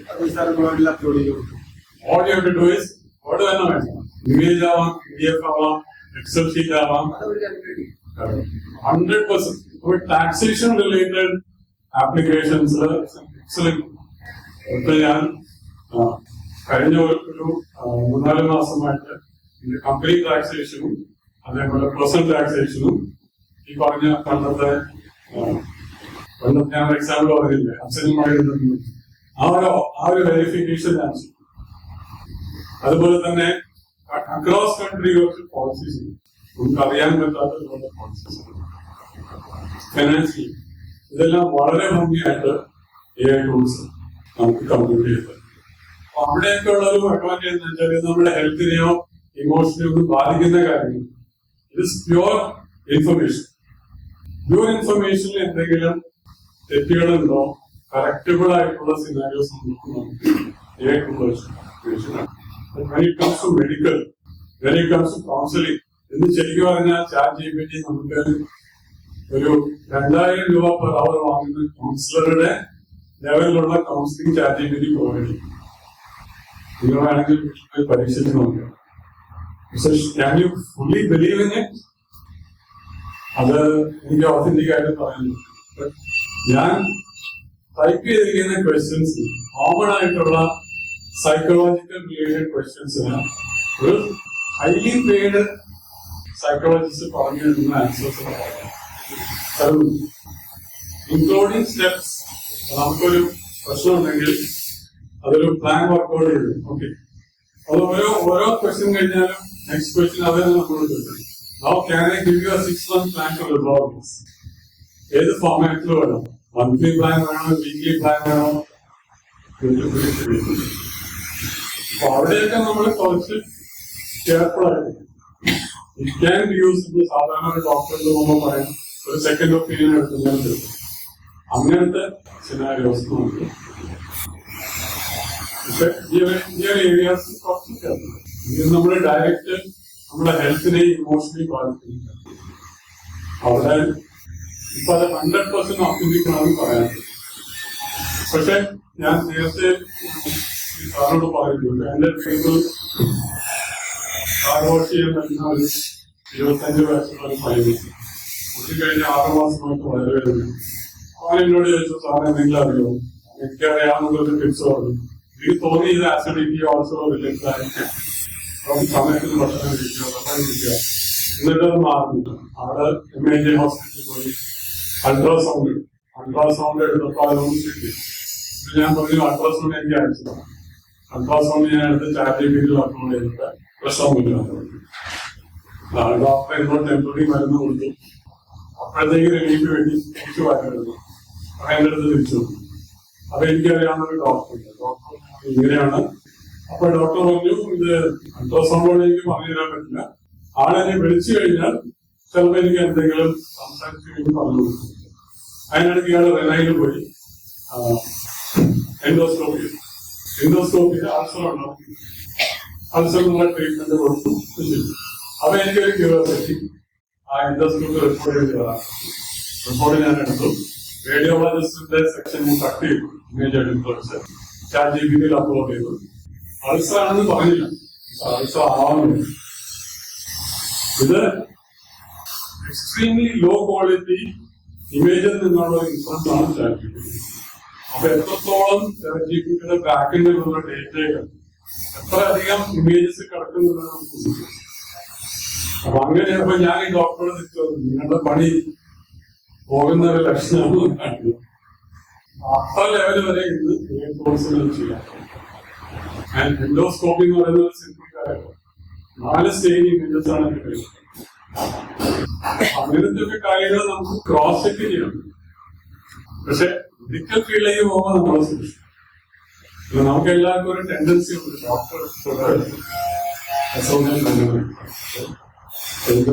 പക്ഷെ ഇപ്പൊ റീസെന്റ് കുറെ കേസ് സ്റ്റഡീസ് വന്നിട്ടുണ്ട്. ഡോക്ടേഴ്സ് എല്ലാം കൈവിട്ടൊഴിഞ്ഞ കാര്യങ്ങൾ ടൂൾസ് കണ്ടു. So it's possible. And at some point, ChatGPT or AI tools will get integrated into a doctor's. Doctor മാത്രമല്ല, ബാങ്കിങ്, ലോ, എഞ്ചിനീയറിംഗ് എല്ലാത്തിലും ഇന്റിഗ്രേഷൻ. അപ്പൊ ഇത്രയാണ് ഇതിന്റെ സാധ്യതകൾ.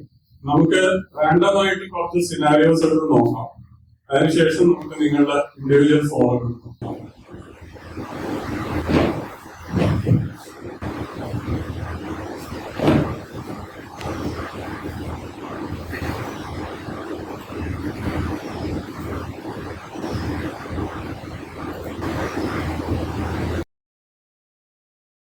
ബാങ്കിങ് പാസ്വേഡ്, അതേപോലെ സ്റ്റോക്ക് മാർക്കറ്റിന്റെ സൈസിന്റെ പാസ്വേഡ്, ഇതെല്ലാം ഹൈലി കോൺഫിഡൻഷ്യൽ ആയിട്ട് പ്രൊട്ടക്ട് ചെയ്ത് വച്ചിരിക്കുന്നു എന്നാണ് അവര് നമ്മളോട് പറയുന്നത്. നോർമൽ ഒരു ആൾക്ക് ആക്സസ് ചെയ്യുന്നത്. പക്ഷെ ഏത് കാലഘട്ടത്തിലും കള്ളൻ പോലീസിന്റെ 10 സ്റ്റെപ്പ് മുമ്പോട്ട് ഒരുപാട് ഹാക്കേഴ്സ് ഉണ്ട്.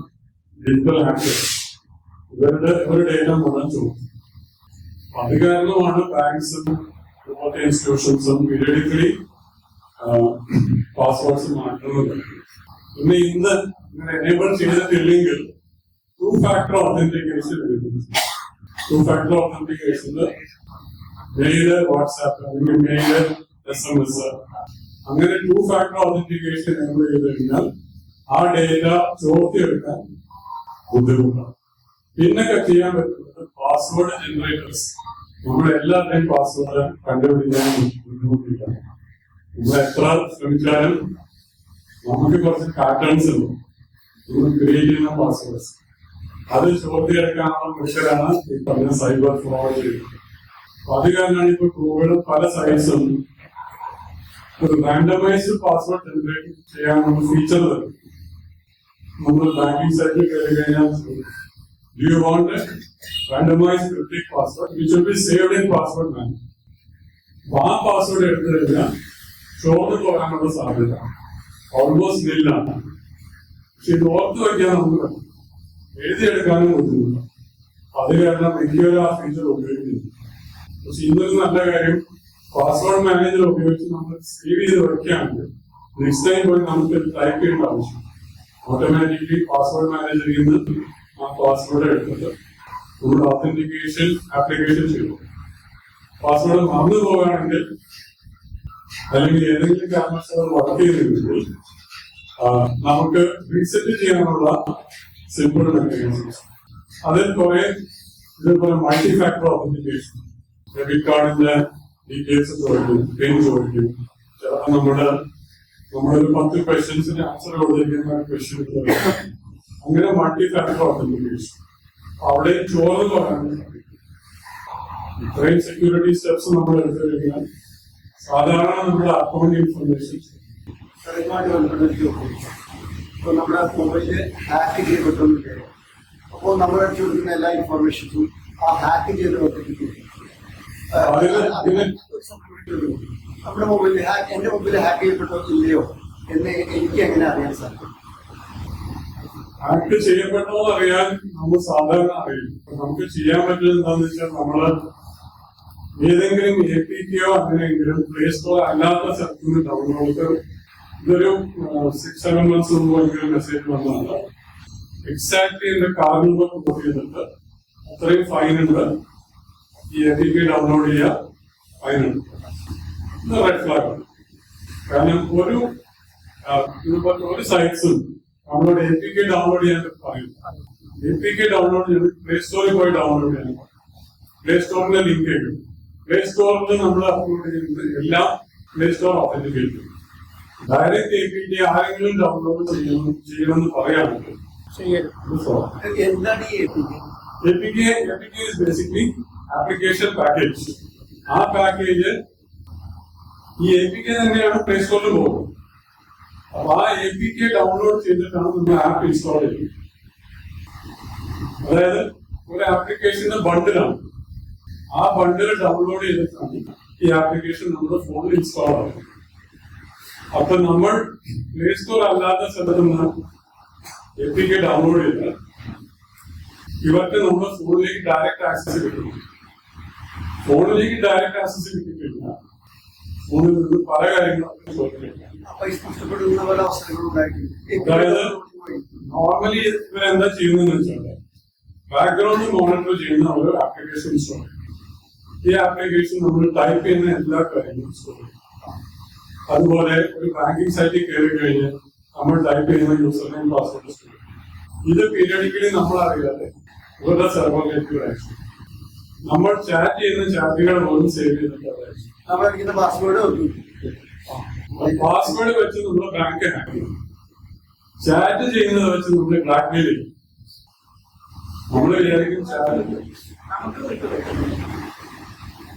അതായത് സാധാരണ SMS മെസ്സേജ് വരും, നിങ്ങളുടെ കാറ് ഈ ട്രാഫിക് സിഗ്നൽ വയലേറ്റ് ചെയ്തു, 1000 രൂപ ഫൈൻ ഉണ്ട്, ഫൈൻ അടയ്ക്കാനായിട്ട് ഈ ലിങ്ക് ക്ലിക്ക് ചെയ്തൊരു APK ഡൗൺലോഡ് ചെയ്ത് കഴിഞ്ഞാൽ എന്ത് ഒരിക്കലും ഒരു APK ഫയൽ ഡൗൺലോഡ് ചെയ്യാൻ പറ്റും. ഓൺലി പ്ലേസ് എന്റെ ഫോണിൽ APK ഫയൽ ഡൗൺലോഡ് ചെയ്യപ്പെട്ടിട്ടുണ്ടോ എന്ന് എനിക്ക് എങ്ങനെ ചെയ്യാം? അത് സാധാരണ സെക്യൂരിറ്റി എക്സ്പോർട്ട് നമുക്ക് എന്റെ മൊബൈലിൽ ഇപ്പോ ഓൾറെഡി ഹാക്ഡ് ആണോ അല്ലേ എന്തെങ്കിലും അറിയാൻ സാധിക്കും. അതിന് എക്സ്പെർട്ട് സെക്യൂരിറ്റി എക്സ്പോർട്ട്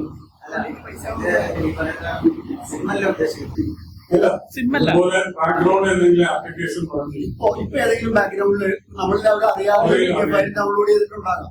ഇവിടെ ഇരിക്കുന്ന എന്റെ ഉൾപ്പെടെ ആരെങ്കിലും ഫോണിൽ ഒരു APK ഫയൽ ഡൗൺലോഡ് ചെയ്ത് ഹാക്ക് ചെയ്യപ്പെട്ട് കിടക്കുന്നുണ്ടാവും. അവര് എന്റെ അൺഇമ്പോർട്ടന്റ് ആയതുകൊണ്ട് അവർ നോക്കാത്തതാ. എന്റെ കയ്യിൽ കോടികളുടെ കളി കളിച്ചാൽ അവരപ്പോ അതിന് കയറി പൈസ കൊടുക്കും. അറിയണമെങ്കിൽ ഏതെങ്കിലും സെക്യൂരിറ്റി എക്സ്പെർട്ടിന്റെ അടുത്ത് പോയി അവരെ വിളിച്ചു പറഞ്ഞാൽ ഞാൻ സ്റ്റേഷനിൽ പോയി ഒരു 6 മാസത്തിൽ ഒരിക്കലും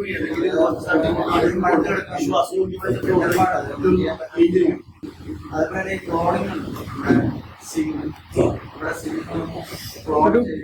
അത് കഴിഞ്ഞാൽ പിന്നെ നമുക്ക് കൊള്ളില്ല അല്ലെങ്കിൽ വേറെ സ്ഥലത്തേക്ക് അതെങ്ങനെ തടയാൻ പറ്റും? പിന്നെ സിം ക്ലോണിംഗ് സാധാരണ നടക്കുന്നുണ്ട്. അത് കാരണമാണ് ഇപ്പൊ ഏത് മൊബൈൽ ഷോപ്പിൽ നമ്മള് ഫോൺ കൊണ്ട് കൊടുത്താലും അവർ സിം എടുത്ത് നമുക്ക് തിരിച്ചു തരും.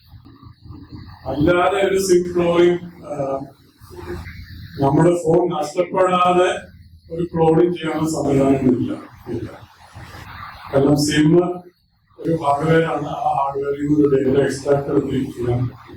പിന്നെ മേ ബി ഇപ്പോഴത്തെ ഏതെങ്കിലും ബാക്ക്ഗ്രൗണ്ട് റൺ ചെയ്യുന്ന ആപ്ലിക്കേഷൻ സിമ്മിൽ ഡേറ്റ വേണമെങ്കിൽ അവർക്ക് എടുത്തിട്ട് എന്റെ പേരിൽ ഇപ്പൊ വേറെ സിനിമയുണ്ട്. അപ്പൊ ഞാൻ അത് ഈ സംഖ്യാ സാധ്യത ആ സൈറ്റിൽ പോയി നോക്കും. സാധനമുണ്ട്. പക്ഷെ അതിന് ഫുൾ നമ്പർ ഇല്ല. ആദ്യത്തെ 2 പിന്നെ അവസാനത്തെ 2. അപ്പൊ ഞാൻ അതിൽ റിപ്പോർട്ട് ചെയ്തു. ഇത് എന്റെ അല്ല, അത് റിപ്പോർട്ട് ചെയ്യണം.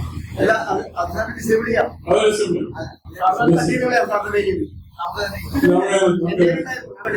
ഞാൻ ബ്ലോക്ക് ചെയ്തു. പക്ഷെ ഇപ്പോഴും അത് അവിടെ കാണണം.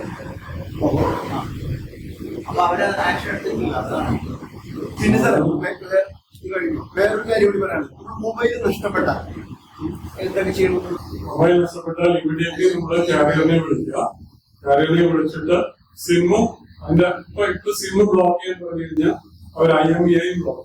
അല്ല, ഡ്യൂപ്ലിക്കേറ്റ് സിം എടുക്കണം എന്ന് പറയുന്നുണ്ടല്ലോ, ശരിയാണ്. പിന്നെ FIR മസ്റ്റ് ആയിട്ട് ലോഞ്ച് ചെയ്യണമെന്ന് പറയുന്നു. FIR ലോഞ്ച് ചെയ്യണമെന്ന് വെച്ചാൽ ഫോൺ വേറെ ആർക്കെങ്കിലും കിട്ടിക്കഴിഞ്ഞാൽ അത് വെച്ച് അവർക്ക് അത് മിസ്യൂസ് ചെയ്യാം. മിസ്യൂസ് ചെയ്യും. പക്ഷെ ഫോണിനകത്തൊരു നമ്പർ IMEI കോഡ്, ആ IMEI കോഡ് കാരിയറിന് ബ്ലോക്ക് ചെയ്യും. Across all carriers. ഇപ്പൊ ഫോർ എക്സാമ്പിൾ സാറിന്റെ എയർടെൽ ആണ് കിട്ടുക. സാറിന്റെ ഫോൺ നഷ്ടപ്പെട്ടു, എനിക്ക് കിട്ടും. ആ സിം വലിച്ചെറിഞ്ഞിട്ട് എനിക്ക് BSNL ഒരു സിം എടുക്കും. പണ്ട് അതായിരുന്നു നമ്മൾ. പക്ഷെ ഇപ്പൊ നമ്മൾ ഇമ്മീഡിയറ്റ്ലി റിപ്പോർട്ട് ചെയ്തിട്ടില്ല. സിം പോലീസോ എയർടെല്ലോ രണ്ടും ചെയ്യും. പോലീസിലും എയർടെല്ലും ചെയ്താലും ഇപ്പോഴത്തെ ലീഗൽ പ്രൊസീജിയർ അനുസരിച്ച് അവർ IMEIയും ബ്ലോക്ക് ചെയ്യും. IMEI ബ്ലോക്ക് ചെയ്ത് കഴിഞ്ഞാൽ വേറൊരു കാരിയറുടെ സിം എടുത്താലും ഫോൺ ആക്ടിവേറ്റ് ചെയ്യും. ആ ഡിവൈസ് ഉപയോഗിക്കാൻ പറ്റില്ല. അപ്പൊ ഡ്യൂപ്ലിക്കേറ്റ് സിം എടുക്കുന്ന പറയുന്നതിന് വേണ്ടിയിട്ടാണ്. അത് നമുക്ക് ഉപയോഗിക്കണ്ടേ? പിന്നെ നമുക്ക് നമുക്ക് അതേ വീട് ഉപയോഗിക്കാൻ നമുക്ക് അതേ നമ്പർ തന്നെ നഷ്ടപ്പെട്ട ഒരു ഫോണിന്റെ സിമ്മിന്റെ കോടതിയിലായിട്ട് സെയിം നമ്പർ വേണം. സെയിം നമ്പർ കിട്ടിയില്ല നമുക്ക് ബുദ്ധിമുട്ടല്ലേ? സെയിം നമ്പർ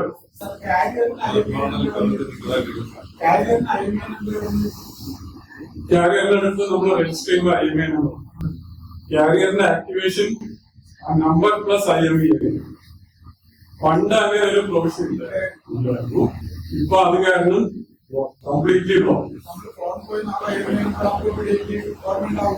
ഇല്ല, അത് ഓൾറെഡി അവരുടെ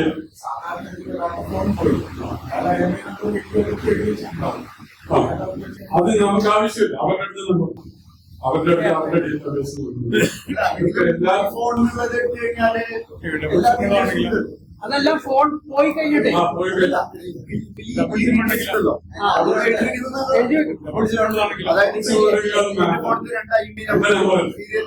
രണ്ട് നമ്പർ IMEI ആയിട്ട് മാറും.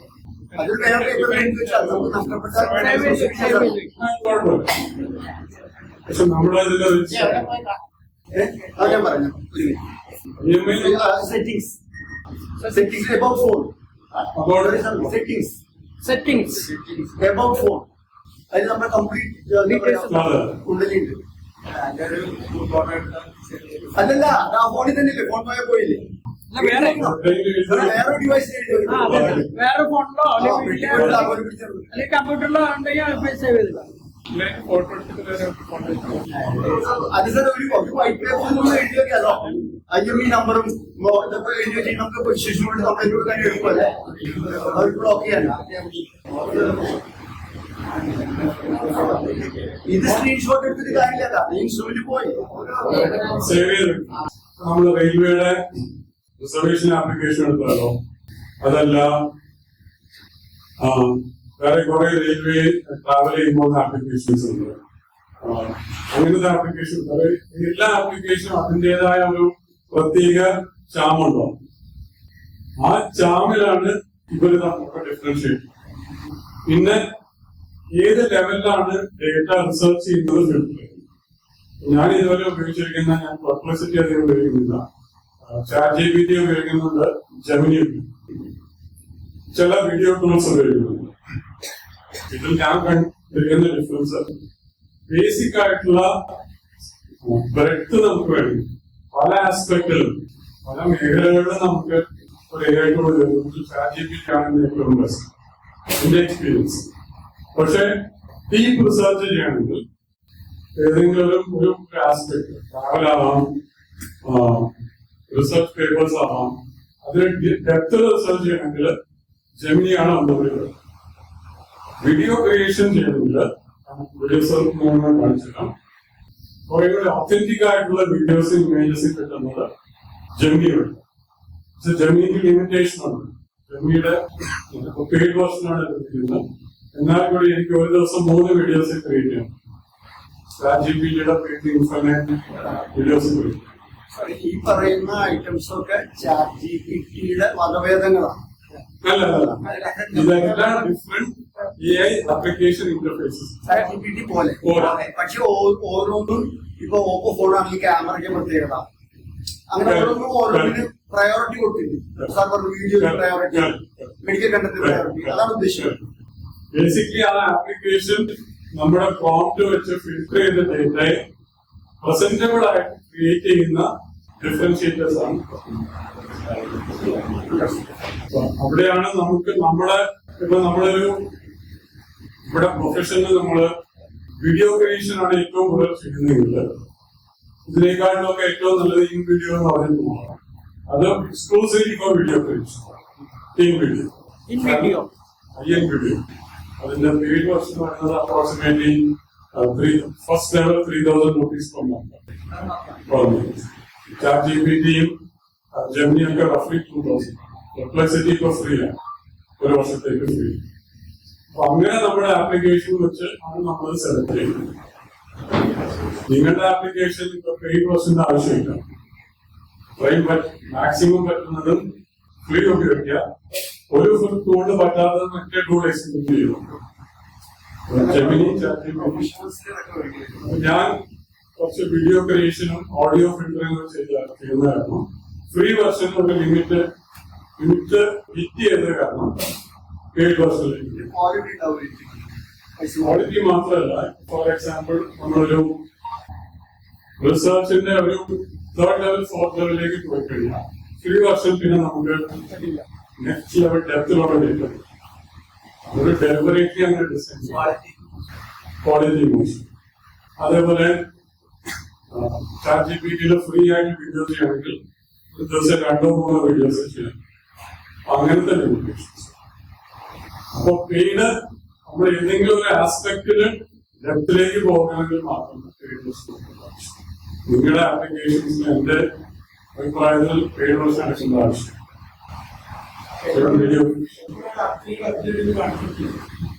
Natural selling point, marketing point എപ്പോഴെങ്കിലും നമ്മൾ അതിലേക്ക് കഴിയും.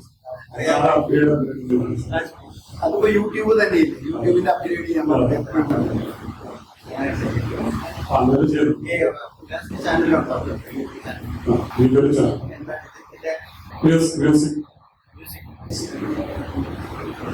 വേറെ സെക്ഷൻസിനായിട്ട് ചാർജ് മ്യൂസിക്കിനായിട്ട് ഇതിന്റെ ഏറ്റവും ഒരു AI-യുടെ കുറെ കാര്യം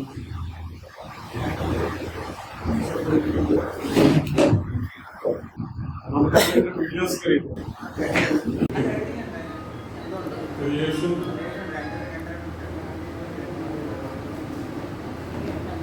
പാട്ടിന്റെ ഇത് ഹിന്ദിയാണ്. ഹിന്ദി പാട്ടിന്റെ ഓരോ വരികളും എടുത്ത് ChatGPT റുക്കേ റുക്കേ സേ കഥം റുക്കേ ബാർ ബാർ ചലേന്നാണ് ഫസ്റ്റ് 2 ലൈൻ ഹിന്ദി. ആ 2 ലൈനും ChatGPT. ChatGPT കൊടുക്കുമ്പോൾ അത് മൾട്ടിപ്പിൾ വിഷ്വൽസ് ക്രിയേറ്റ് ചെയ്തു. ഏകദേശം ആ ടെക്സ്റ്റിനോട് അലൈൻഡ് ആയിട്ടുള്ള വിഷ്വൽ, അതിൽ ഏറ്റവും നല്ല വിഷ്വൽ ഏതാണെന്ന് നമുക്ക് തോന്നുന്നത്. അങ്ങനെ ഓരോ ലൈനിനും വിഷ്വൽസ് ക്രിയേറ്റ് ചെയ്ത് അതിനെ സ്റ്റിച്ച് ചെയ്യും. പിന്നെ ഒരു ട്രിക്ക് ചെയ്തത്, ഇത് ആദ്യത്തെ 3 ക്ലിപ്പ് സെയിം ക്ലിപ്പാണ്. 10 സെക്കൻഡ് ക്ലിപ്പാണ് എനിക്ക് കിട്ടുന്നത്. എന്റെ ഫ്രീ വീഡിയോ എഡിറ്റിംഗ് ടൂളുണ്ട്. ഒരു ക്ലിപ്പിനെ സ്ട്രെച്ച് ചെയ്യാം. 10 സെക്കൻഡ് ക്ലിപ്പിനെ സ്ട്രെച്ച് ചെയ്ത് ഒരു 15 സെക്കൻഡ് 20 സെക്കൻഡ് ആണ്. അതൊരു സ്ലോ മോഷൻ എഫക്ട്. ആ ഒരു ഫീച്ചറും ഈ ലിറിക്സിനെ ക്ലിപ്സിലേക്ക് ട്രാൻസ്ലേറ്റ് ചെയ്യുന്ന മെത്തേഡും ഇതിനെല്ലാം കൂടി സീക്വൻസ് ചെയ്ത് പാട്ടിന്റെ എവിടെ ഇൻസേർട്ട് ചെയ്യണം എന്നുള്ളതും പരീക്ഷിച്ചു കഴിഞ്ഞാൽ ഇത് വർക്ക് ചെയ്യും. ആദ്യത്തെ ഇതാണ് എന്റെ ഫസ്റ്റ് ഞാൻ ചെയ്ത ഓഡിയോ വിഷ്വൽ. ഇത് ചെയ്തെടുക്കാൻ എനിക്ക് ഉദ്ദേശിച്ച 2 ആഴ്ച. ഞാൻ പഠിച്ചു വരികയായി. ഇനി അടുത്ത പാട്ടുകൾ ചെയ്യുമ്പോൾ ഇത്രയും സമയം. ഇതിന്റെ പിക്ചറൈസേഷൻ സാറിന്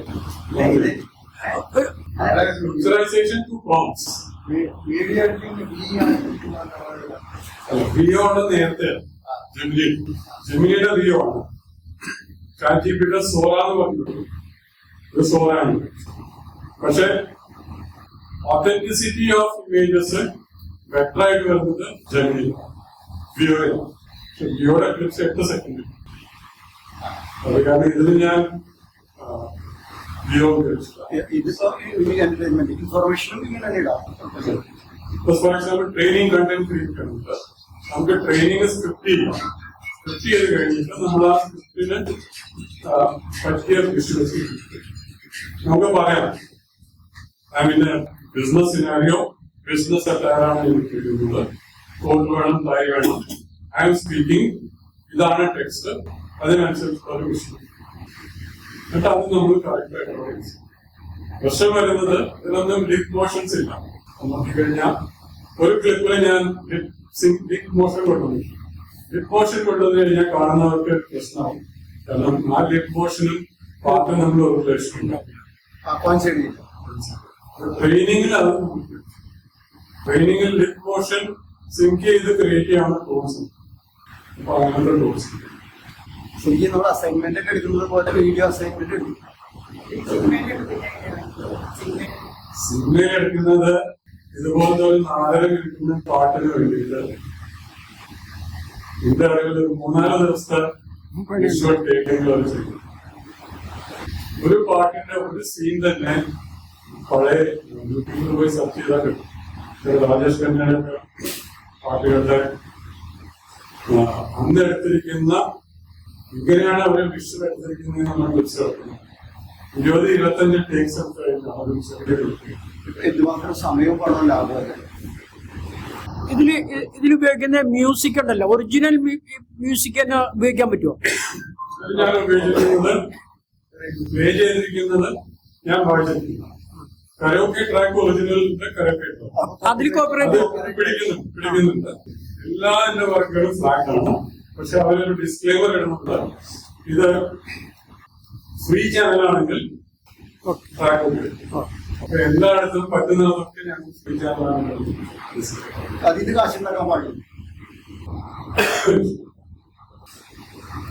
അങ്ങനെ വന്നു കഴിഞ്ഞാൽ ടെക്നിക്കലി നമ്മളാ കിട്ടുന്ന പൈസ ബ്ലോക്ക് ചെയ്യും, ഷെയർ ചെയ്യും.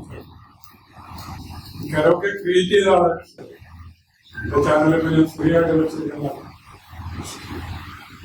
പക്ഷെ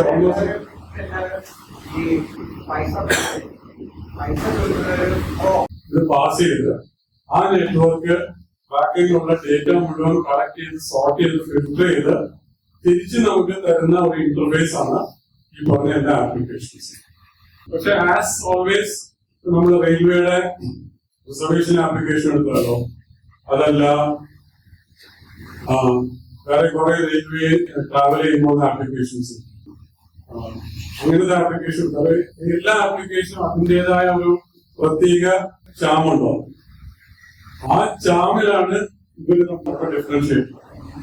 പിന്നെ ഏത് ലെവലിലാണ് ഡേറ്റ റിസർച്ച് ചെയ്യുന്നത്. ഞാൻ ഇതുവരെ ഉപയോഗിച്ചിരിക്കുന്ന, ഞാൻ പെർപ്ലക്സിറ്റി അധികം ഉപയോഗിക്കുന്നില്ല. ChatGPT ഉപയോഗിക്കുന്നുണ്ട്, ജെമിനി ഉപയോഗിക്കും, ചില വീഡിയോ ടൂൾസ് ഉപയോഗിക്കുന്നുണ്ട്. ഇതിൽ ഞാൻ കണ്ടിരിക്കുന്ന ഡിഫറൻസ് ബേസിക് ആയിട്ടുള്ള ബ്രെഡ്ത്ത് നമുക്ക് വേണം. പല ആസ്പെക്റ്റിലും പല മേഖലകളിലും നമുക്ക് ഒരു AI ടൂൾ ChatGPT ആണ് ഏറ്റവും ബെസ്റ്റ്. എന്റെ എക്സ്പീരിയൻസ് ജെമിനി വഴി. പക്ഷെ ജെമിനിക്ക് ലിമിറ്റേഷൻ ഉണ്ട്.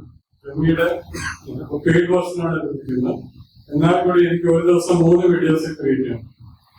ChatGPTയുടെ പെയ്ഡ് ഇൻഫർമേഷൻ വീഡിയോസ് ക്രിയേറ്റ്.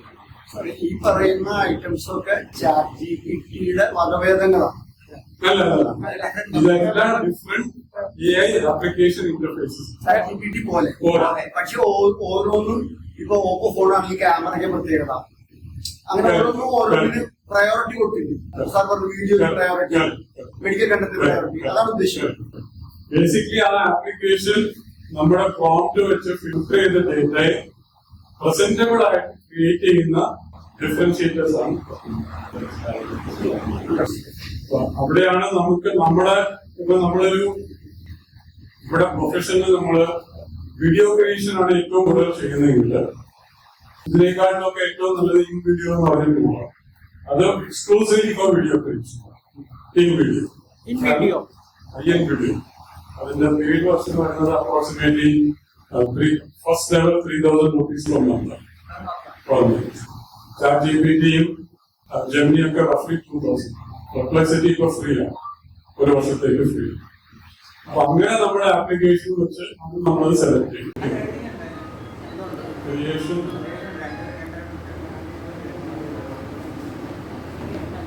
പാട്ടിന്റെ ഇത് ഹിന്ദിയാണ്. ഹിന്ദി പാട്ടിന്റെ ഓരോ വരികളും എടുത്ത് ChatGPT റുക്കേ റുക്കേ സേ കഥം റുക്കേ ബാർ ബാർ ചലേന്നാണ് ഫസ്റ്റ് 2 ലൈൻ ഹിന്ദി. ആ 2 ലൈന് ChatGPT കൊടുക്കുമ്പോൾ അത് മൾട്ടിപ്പിൾ വിഷ്വൽസ് ക്രിയേറ്റ് ചെയ്തു ഏകദേശം ആ ടെക്സ്റ്റിനോട് അലൈൻഡ് ആയിട്ടുള്ള വിഷ്വൽ. അതിൽ ഏറ്റവും നല്ല വിഷ്വൽ ഏതാണെന്ന് എനിക്ക് തോന്നിയത്. അങ്ങനെ ഓരോ ലൈനിലും വിഷ്വൽസ് ക്രിയേറ്റ് ചെയ്ത് അതിനെ സ്റ്റിച്ച് ചെയ്യും. പിന്നെ ഒരു ട്രിക്ക് ചെയ്തത്, ഇത് ആദ്യത്തെ 3 ക്ലിപ്പ് സെയിം ക്ലിപ്പാണ്. 10 സെക്കൻഡ് ക്ലിപ്പാണ് എനിക്ക് കിട്ടുന്നത്. എൻ്റെ അടുത്തൊരു ഫ്രീ വീഡിയോ എഡിറ്റിംഗ് ടൂളുണ്ട്. ഒരു ക്ലിപ്പിനെ സ്ട്രെച്ച് ചെയ്യാം. 10 സെക്കൻഡ് ക്ലിപ്പിനെ സ്ട്രെച്ച് ചെയ്ത് ഒരു 15 സെക്കൻഡ് 20 സെക്കൻഡ് ആകും. അപ്പോൾ ഒരു സ്ലോ മോഷൻ എഫക്റ്റ്.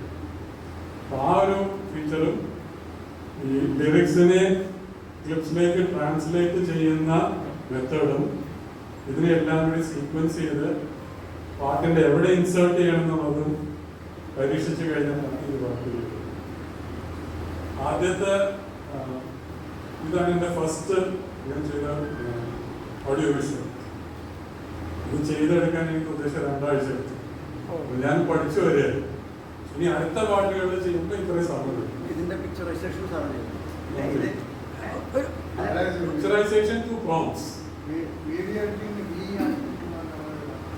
വിയോ ആണ് നേരത്തെ ജെമിനിയുടെ വിയോ ആണ്. ChatGPT സോറ എന്ന് പറഞ്ഞു, ഇത് സോറാണ്. പക്ഷെ ഒത്തന്റിസിറ്റി ഓഫ് ഇമേജസ് ബെറ്റർ ആയിട്ട് വരുന്നത് ജെമിനി. ഈ പറഞ്ഞ വർക്കിന് 2,500 വ്യൂസ് കിട്ടി കഴിഞ്ഞ ഒരു 4 മാസം. ഇതൊക്കെ ഞാൻ കമേഴ്ഷ്യലൈസ് ചെയ്യുകയാണെങ്കിൽ 1 മില്യൺ വ്യൂസ് കിട്ടി കഴിഞ്ഞാൽ ചിലപ്പോൾ 100 രൂപയായിരിക്കും കിട്ടും. Not worth. അപ്പൊ നമ്മള് കമേഴ്ഷ്യൽ മോഡലിലേക്ക് പോവുകയാണെങ്കിൽ ഏത് സെഗ്മെന്റിലാണ് ഏറ്റവും കൂടുതൽ കമേഴ്ഷ്യൽ ബെനിഫിറ്റ് കിട്ടാൻ കഴിയുന്നത് ആ സെഗ്മെന്റിലേക്കുള്ള ഇതുപോലത്തെ കുക്കറി ഷോസ്. കുറേ പേര് കുക്കറി ഷോസിന് പൈസ ഉണ്ടാവും. പക്ഷെ ഒരുപാട് പേര് കണ്ടന്റും ക്രിയേറ്റ് ചെയ്യും. അതൊരു ബാലൻസാണ്. പിന്നുള്ളത് നമ്മുടെ ഒറിജിനൽ ഓത്തന്റിക് വർക്കാണെങ്കിൽ, ഇപ്പോൾ ഫോർ എക്സാമ്പിൾ കുക്കറി ഷോയിൽ നമുക്ക് ആകെ വേണ്ടത് ഒരു ക്യാമറയും നമ്മുടെ വോയിസും. അവിടെ ഒരു കോപ്പിറൈറ്റ് ഇൻഫ്രിഞ്ച്മെന്റും വരുന്നില്ല. നമ്മളൊരു പ്രശ്നമില്ല. കമേഴ്ഷ്യലൈസേഷൻ ഇതുപോലത്തെ ഒരു വർക്കിൽ ഞാൻ കമേഴ്ഷ്യലൈസേഷൻ എന്നെ ചെയ്യണമെങ്കിൽ ഞാൻ തന്നെ കമ്പോസ് ചെയ്യണം, ഞാൻ തന്നെ ബാക്ക്ഗ്രൗണ്ട് സ്കോർ ചെയ്യണം, എന്നിട്ട് ഞാൻ തന്നെ വിഷ്വൽസ് ക്രിയേറ്റ് ചെയ്ത് പോസ്റ്റ് ചെയ്യണം. ഒരു music director, lyricist, composer, performer, ഇത്രയും കാര്യങ്ങൾ എനിക്ക് ചെയ്യാൻ പറ്റുകയാണെങ്കിൽ അല്ലെങ്കിൽ വയസ്സാവും. അതിന് വേണ്ടി ഞാൻ ബാബുവിനെ ക്ഷണിക്കുകയാണ്.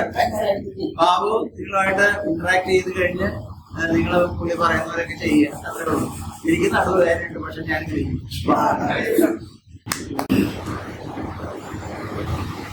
ഞാനൊരു അറൗണ്ട് ഒരു 40 വർഷമായി ഞാൻ ഡാൻസ് സ്കൂളിൽ വന്നിട്ട് ഞാൻ 58 വയസ്സ് കഴിഞ്ഞിട്ടേ ഉള്ളൂ. ചെറുപ്പമാണോ? ഇപ്പോഴും ബോഡി എന്റെ അണ്ടർ കൺട്രോളിലാണ്. ഞാൻ ഡാൻസ് ചെയ്യുന്നതുള്ളൂ, അല്ലെങ്കിൽ എക്സസൈസ് ചെയ്യുന്നതായിരിക്കും. ഞാൻ പറയുന്നത് ഒരിക്കലും ഡാൻസ് ഒരു കല മാത്രമല്ല, അതൊരു എക്സസൈസ് കൂടെയാണ്. റിട്ടയർമെന്റ് ലൈഫ് ഞാൻ ഇപ്പോൾ ചെയ്യേണ്ട ടൈമല്ലേ, പക്ഷെ എങ്കിലും നമ്മൾ ഒതുങ്ങി നിൽക്കേണ്ട ഒരു ടൈം അല്ലായിട്ട് എനിക്ക് തോന്നുന്നു. ഞാൻ നടൻ ജയൻ, ഇരിക്കുന്ന എല്ലാവർക്കും അറിയുന്ന ആൾ തന്നെയാണ് അദ്ദേഹം, പഴയ നടൻ ജയൻ. അതെ, അദ്ദേഹത്തിന്റെ ഒരു അനന്തരം കൂടെയാണ്. ശേഷകാരാണ് ഞാൻ. എൻ്റെ അച്ഛൻ്റെ ഫസ്റ്റ് കസിനാണ് ജയൻ. ഞാനത് പറയാൻ കാര്യം, ആ ഒരു ഇൻസ്പിറേഷനായിരുന്നു. അദ്ദേഹത്തെ പോലെ ബോഡി ശരിയായിരുന്നു, അദ്ദേഹത്തെ പോലെ ആ ഒരു ഇദ്ദേഹം നേവിയിലെ ഒരു ഫോട്ടോ കാണിച്ചിട്ട് എന്നോട് പറയുമായിരുന്നു, ഇതാണ് നിന്റെ അമ്മാവൻ. എന്നിട്ട് എനിക്ക് മനസ്സിലാരായിരുന്നു, കൃഷ്ണനായിരുന്നു ആ പേര്. അച്ഛന് നമ്മൾ കണ്ടൊക്കെ അതൊക്കെ നല്ലൊരു മീശയൊക്കെ വെച്ചിട്ടൊരു സുന്ദരനായിരുന്നു. പഴയ ചുബയൊക്കെ അന്നത്തെ ഡ്രസ്സാണ്. ഞാൻ നോക്കിയിട്ട് ഇതാണ് അന്നത്തെ അദ്ദേഹം സിനിമ നടനായിട്ട് ആർക്കും അറിയാത്തൊരു വ്യക്തി, നേവിയിൽ വർക്ക് ചെയ്യുന്ന പെറ്റി ഓഫീസറുടെ ചെയ്യുന്ന കൃഷ്ണൻ നായർ എന്ന ബേബി എന്ന പേര് വിളിച്ചിട്ടുള്ള ഒരു ചെയർ. അദ്ദേഹമായിരുന്നു ഞാൻ കണ്ടിട്ട്. എന്റെ അച്ഛൻ അദ്ദേഹത്തെ കസൻ ആയതുകൊണ്ട് തന്നെ എന്നെ പണ്ട് വെച്ച് തന്നെ കൊണ്ട് ചിന്തിക്കൊണ്ടാക്കും, ബോഡി ശരിയാക്കണം, നീ സിനിമ നടനാകുന്നത്. അച്ഛൻ എനിക്ക് സിനിമ നടനാവേണ്ട ഒരു ആഗ്രഹം എനിക്ക് ഉണ്ടായിരുന്നില്ലായിരുന്നു. എനിക്കങ്ങനെ ചിന്തയും ഇല്ല. അന്ന് പിന്നെ നമുക്കറിയാം, ഇന്ന് ആർക്കും സിനിമയിൽ അഭിനയിക്കാം. അന്ന് സിനിമ അഭിനയിക്കണമെങ്കിൽ പർട്ടിക്കുലർ ഒരു ഭംഗിയുണ്ട്. സിനിമ നടിക്ക് ഒരു ഭംഗി അന്നത്തെ സമൂഹം വച്ചിട്ടുണ്ട്. അതിപ്പോൾ ഇങ്ങനെയായി ഉളുത്തക്കവള് അല്ലെ, ഉളുത്തക്കവള് അല്ലെങ്കിൽ ഭയങ്കര ഭംഗി ഇപ്പൊ ആർക്കും ചെയ്യാന്നുള്ളതാണ്. അന്ന് എനിക്ക് തോന്നുന്നു എന്റെ കഷാളത്തിന് എന്തോ കുറച്ച് വീഴ്ചയുള്ള സമയത്ത് ചുണ്ടമ്പുളി ഉണ്ടായിരുന്നെങ്കിൽ കുറച്ചുകൂടെ കാണാൻ കൊള്ളായിരുന്നു എന്നെ. ആ സമയത്ത് ഇവരെന്നെ സിനിമയിൽ വേണ്ടി ഫോഴ്സ് ചെയ്യുന്നു. പക്ഷെ ഞാൻ സിനിമയോട് ഇറങ്ങിയില്ല. ഞാൻ മാർഷൽ ആർട്സ് പഠിക്കാൻ വേണ്ടി ഇറങ്ങിയായിരുന്നു. മാർഷൽ ആർട്സ് എന്ന് പറയുമ്പോൾ നമുക്കറിയാം, നിങ്ങൾ കേട്ട കുറെ പേരുകൾ, നിങ്ങൾ കേൾക്കുന്ന കുറെ പേര് തുടങ്ങിയ കുറെ മാർഷൽ ആർട്സ്. ജാക്കി ചാന്റെ സിനിമ ട്രിവാൻഡ്രത്തോ അല്ലെങ്കിൽ കേരളത്തിലെ വന്നു തുടങ്ങിയ സമയമാണ്. ആ സമയം കാസറ്റ് ഇല്ല, ഇന്റർനെറ്റ് ഇല്ല, വീഡിയോ ഇല്ല. കേരളത്തിൽ ടി വി വരുന്നത് ഏഷ്യാനെറ്റിന് ശേഷമാണ്. അപ്പോൾ പോലും നമ്മുടെ വീട്ടിലൊന്നും ടി വി ഇല്ല. ചില ഗൾഫുകാരുടെ വീട്ടിൽ മാത്രമേ ടി വി ഉള്ളൂ. അവിടെ നമുക്ക് കാസറ്റ് കൊണ്ടുപോയിട്ട് ഒന്ന് കണ്ടോട്ടെ. അന്ന് അവർ സമ്മതിക്കുന്നില്ല, കാരണം അന്ന് ടി വി സീരിയലില്ല. അതുകൊണ്ട് നമുക്ക് അവർ സമയം തരും. നമ്മൾ നോക്കും, ഭവതി പോന്നത്തെ ആ ജെല്ലിടെ കൂടെ കീ വീടിന്റെ കീ അച്ഛൻ്റെ പോണേ, കാരണം വിശ്വാസം വേണ്ട. ഞാൻ അന്ന് അവിടെ തുടങ്ങിയായിരുന്നു. ഞാൻ പഠിച്ചത് ആ സ്കൂളിലായിരുന്നു, പഠിച്ചത് ഫോട്ടോ സ്കൂളായിരുന്നു.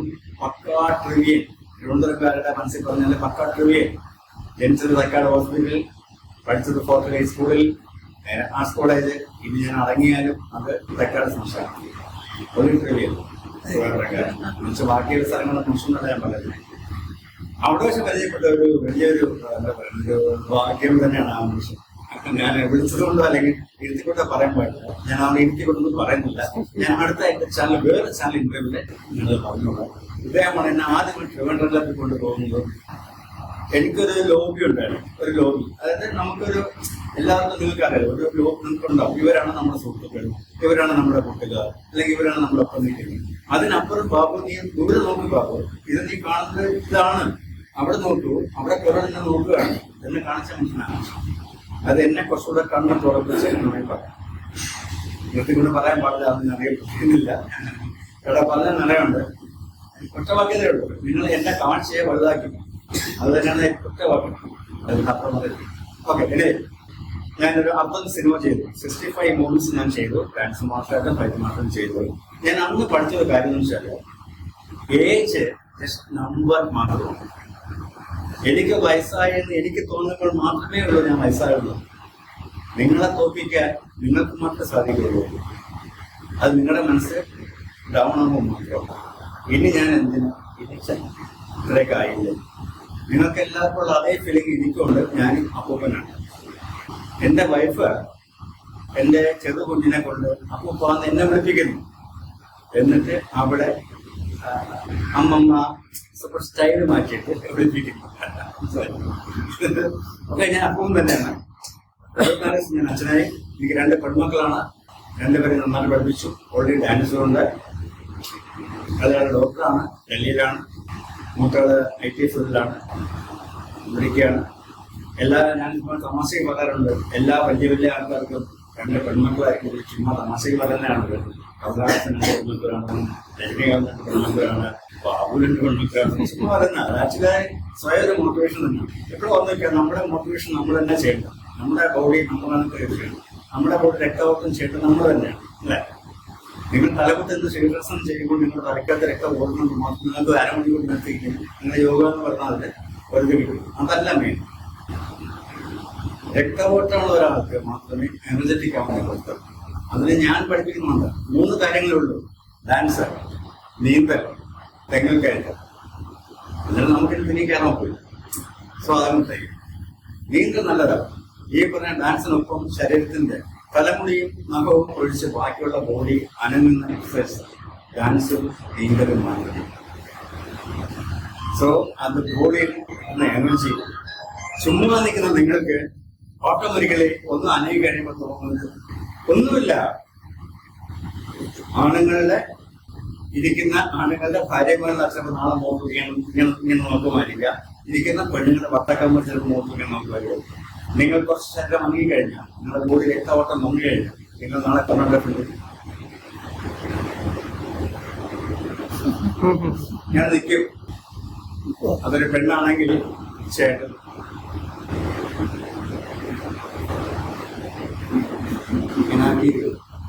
ആ രക്തഓട്ടം ആവശ്യം. നമ്മുടെ മൈൻഡിനകത്ത് ഉണ്ട്, നമ്മുടെ മനസ്സിനകത്ത് ആവേശമുണ്ടോ അല്ലെങ്കിൽ ആഗ്രഹമുണ്ട്, ഇതൊക്കെ ഉണ്ടെങ്കിൽ പോലും എപ്പോൾ ശ്രദ്ധിക്കേണ്ട ഇത് തന്നെ ബ്ലഡ് സർക്കുലേഷൻസ്. ബോഡിയുടെ എല്ലാ സ്ഥലങ്ങളും ബ്ലഡ് സർക്കുലേഷൻ പോകുമ്പോൾ മാത്രമേ നമ്മൾ എനർജറ്റിക്കാവുള്ളൂ. സോ ഡാൻസ്, തെങ്ങിൽ കയറ്റം, നീന്തൽ. അപ്പൊ എനിക്ക് നീന്തൽ വലിയ വശമില്ല. തെങ്ങിൽ കയറാൻ പോയിട്ട് കളനായി പോകും. അതിനുള്ള പണി ഡാൻസാണ്. സോ അനങ്ങുക എന്നുള്ളത് നമ്മൾ അനങ്ങുക. നമ്മളിപ്പോ ഇങ്ങനെ എല്ലാവരുടെ മനസ്സിലും ഡാൻസ് ഉണ്ട്. എല്ലാ ഇപ്പൊ ഇരിക്കുന്ന കുഞ്ഞിനെ പോലും ഒരു പാട്ട് വെച്ച് കഴിഞ്ഞാൽ നമ്മളിപ്പോ അവിടെ മ്യൂസിക് സിസ്റ്റം ഉണ്ടല്ലോ, ഒരു പാട്ട് ഏതെങ്കിലും പാട്ട് ഈ നമ്മൾ സ്റ്റേജിൽ കേട്ടോ നമ്മൾ ചുമ്മാ ചെയ്യിക്കാൻ പറ്റും. ഇപ്പൊ ചിലപ്പോൾ ഒരു മാസ്റ്റർ ഉണ്ടാകത്തില്ലായിരിക്കാം, പക്ഷെ ഇൻ ബോൺ ടാലന്റ് ഒരു ബോഡി അനക്കം ഉണ്ടാകും. നമുക്ക് സിസ്റ്റം ഒക്കെ ഉണ്ടല്ലോ, സിസ്റ്റം പാട്ടിടാനുണ്ട്, മൊബൈലിടാനോ, പാട്ട് എടുക്കാനായിട്ടൊരു മൊബൈലിടാനോ, മൊബൈൽ കുഴപ്പമില്ല. നമ്മുടെ പഴയ വിജയരാമൻ സാറ് പറഞ്ഞിട്ടുണ്ടാവാം അല്ലേ? നമ്മുടെ വിജയരാമൻ സാർ, നടൻ വിജയരാമൻ സാറില്ലേ, സിനിമാക്കാരില്ല, എന്റെ മകൻ സിനിമാക്കാരെ വിളിക്കും.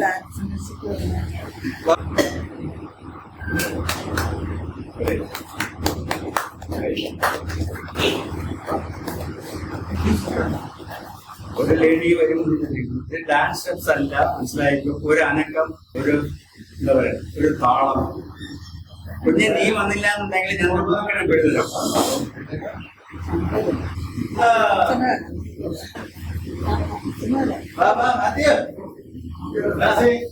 ഞാൻ മിനിമം 5 പറഞ്ഞത്, 5 പേര് മതിയാ നല്ല പറഞ്ഞു.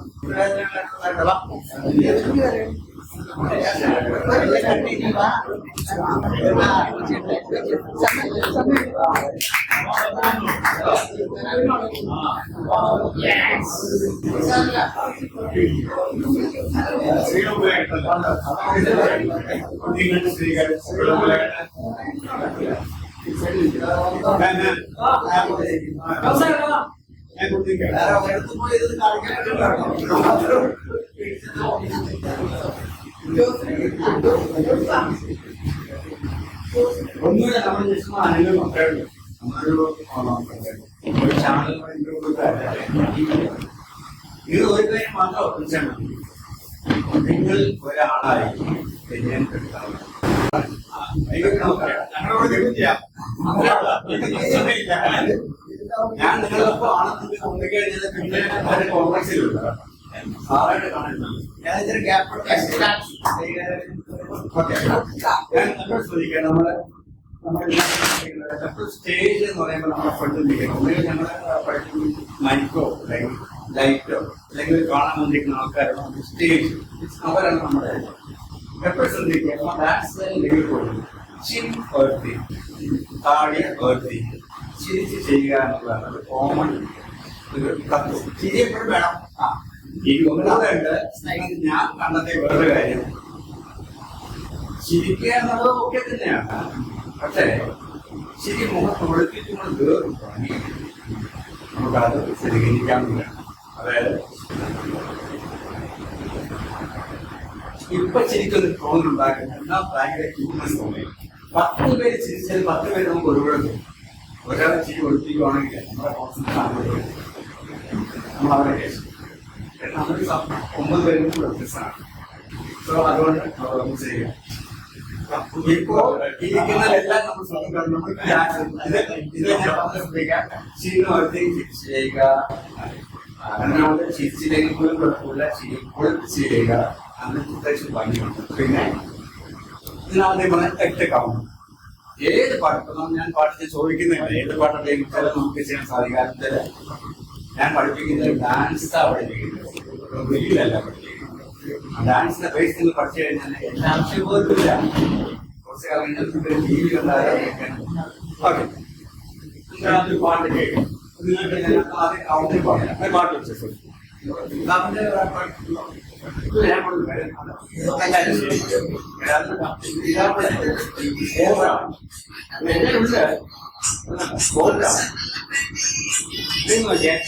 ഈ സാധനമാണ് എട്ട് കൗണ്ടാണ്.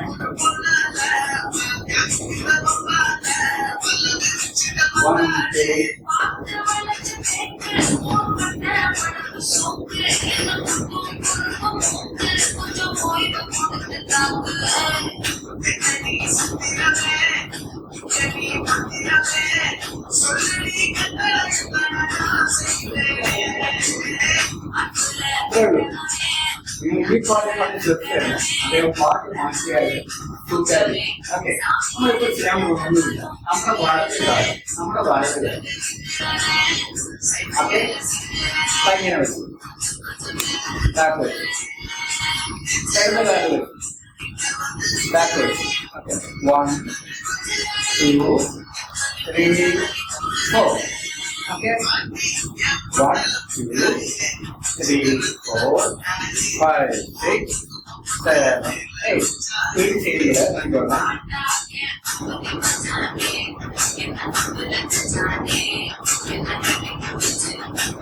ആദ്യം പറഞ്ഞ 1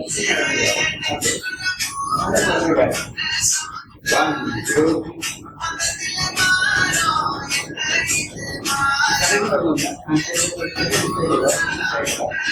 കാൽ ഫ്രണ്ട് വെച്ചില്ലേ പിന്നെ വെച്ച് പോകുന്നു.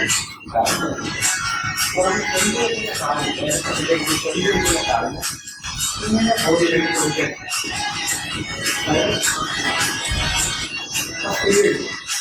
ഇങ്ങനെ വെക്കുമ്പോൾ കുറവായിട്ട് 1 2 1 2 3 4 3 സപ്പോർട്ട് ശ്രദ്ധിക്കുക.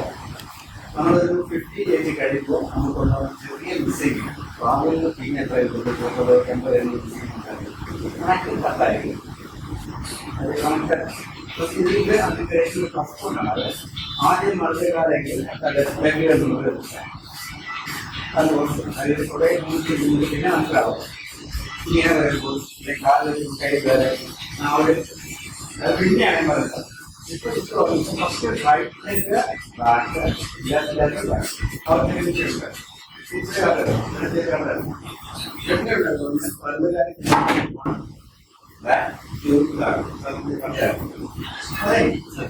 കൈയുടെ പോയിട്ട് ഡോക്ടർ നമ്മൾ ചെയ്താൽ ഡാൻസ് ഉള്ളതുകൊണ്ടാണ് ഇങ്ങനെ വന്നത്. പണ്ട് കാലഘട്ടത്തില് കാണുമ്പോൾ അറിയരുത്. കാരണം ആദ്യം എഴുതുമ്പോൾ അദ്ദേഹം പാട്ടെല്ലാത്ത തന്നെ ഏത് സ്വരങ്ങളും എട്ട് കൗണ്ട് പറഞ്ഞു.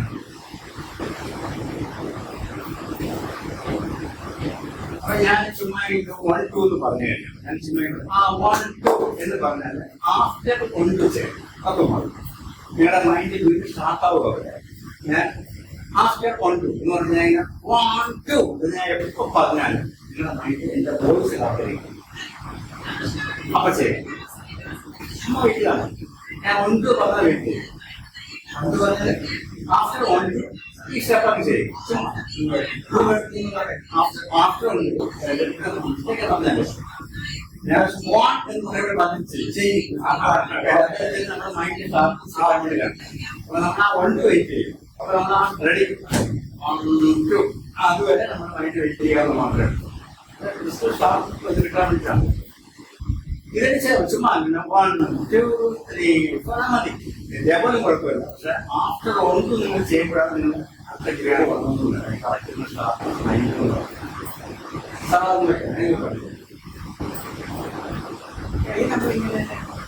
കൈ നോക്കണ്ട ശ്രദ്ധിക്കുന്നില്ല. ഒരു 60ഓളം നെക്ക് മൂവ്മെന്റ് പഠിച്ചു കഴിഞ്ഞാൽ മിക്കവാറും മാക്സ് നമുക്ക് ഇങ്ങനെ പോകും. കൈ പോയിക്കണ്ട. അത് ഓരോ ഡാൻസ് മാർക്ക് ആയിട്ട് ഇപ്പൊ നമ്മൾ ഇങ്ങനെ വെക്കുമ്പോൾ എനിക്ക് ഞാനിങ്ങോട് പറയാം ഇങ്ങനെ പറയാം അത് വേണ്ട വേണമെങ്കിൽ അത് ഇങ്ങനെ പറയാം അത് വേണ്ട അങ്ങനെ പറയാൻ അത് നമുക്ക് സെക്കൻഡ് ആണ്. ഫസ്റ്റ് നമ്മൾ ലെഫ്റ്റ് ആണ് നമ്മുടെ ബേസ് നമ്മുടെ ഇവിടെ ആളുകളുണ്ട് അത് ലെഫ്റ്റ് കറക്റ്റ് വർക്ക് ചെയ്യുന്ന ലെഫ്റ്റിലാണ്. അത് ഒരു രാജ്യാവശ്യ കാലം അപ്പൊ അവിടെ ഞങ്ങൾ രാഷ്ട്രീയ പേര് തലച്ചോറ് നേരെ ഡയറക്റ്റ് സാധനം പിന്നെ സെയിം സാധനമില്ലേ. ഞാൻ ഇങ്ങനെ പറഞ്ഞില്ലേ അതൊക്കെ വളരെ സിമ്പിൾ ഉള്ളൂ. പക്ഷെ അത് തന്നെ നിങ്ങളെ സാധനം പറഞ്ഞു ബേസ് ഓക്കെ വളരെ ഈസിയാണ് ചെയ്യുന്നത്. ഇതിലുള്ള ഫസ്റ്റ് നമ്മുടെ റൈറ്റിലേക്ക് കൈ നോക്കിയാൽ നമ്മുടെ കൈ ഇട്ടേക്കാം. ഞാൻ ആഫ്റ്റർ 1 2 ഞാൻ 1 2 പറഞ്ഞ ശേഷം ആഫ്റ്റർ 1 2 റൈറ്റിലേക്ക് 1 2 3 4 5 6 7 8 ഞാൻ 1 2 പറഞ്ഞത് നിങ്ങൾ ശ്രദ്ധിക്കുമ്പോൾ ഞാൻ നിങ്ങളുടെ മൈൻഡ് എനിക്ക് മനസ്സിലാക്കും. അതാണ് ഇതിനകത്തുള്ള ബേസ്. അതാണ് ഞാൻ എപ്പോ 1 2 പറഞ്ഞത് നിങ്ങൾ ശ്രദ്ധിച്ചിട്ട് അത് ചെയ്യുന്നതാണ്. അത് 8 ഫിനിഷ് ചെയ്യാന്നുള്ളത് 9 ആയാലും എനിക്ക് പറ്റി 7 ആയാലും നമുക്ക് 8 waiting for you.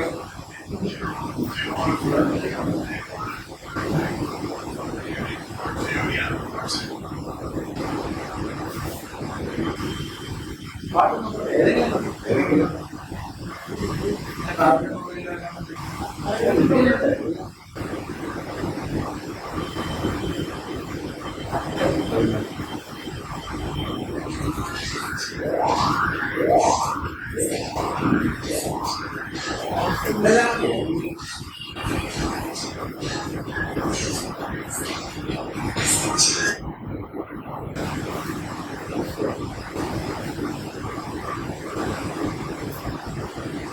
ഞാൻ സിനിമയിലാണ് 92 ഏത് കോഴ്സുകളിലായിരുന്നു മക്കളുടെ എത്ര പ്രായമായിരുന്നു എവിടെ ഏത് ബ്രാഞ്ചിൽ വർക്ക് ചെയ്യുന്നു ഓർമ്മകായിരിക്കും 92 93 കാലഘട്ടം. അവിടെ ഞാൻ താമസിക്കുമ്പോൾ ചെയ്യുന്നതായിരുന്നു. എനിക്ക് ഭദ്രമായിട്ട് പേര് കിട്ടിയ എന്നെ സമൂഹം അംഗീകരിച്ച് ഒരു സിനിമയിൽ ഞാൻ ഡാൻസ് മാസ്റ്ററായിരുന്നു.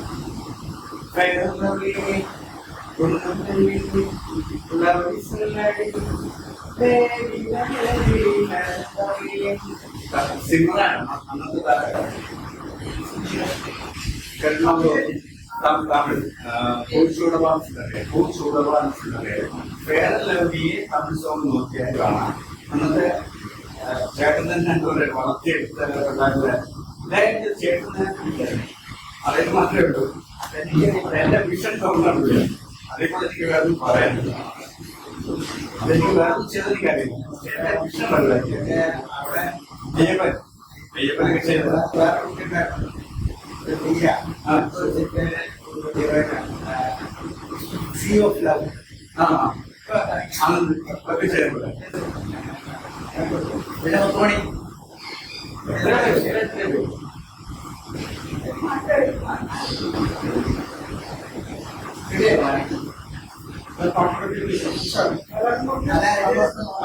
ഏതെങ്കിലും പാട്ട് കേരളത്തിലാണോ? ആ കേരളത്തിലാണോ?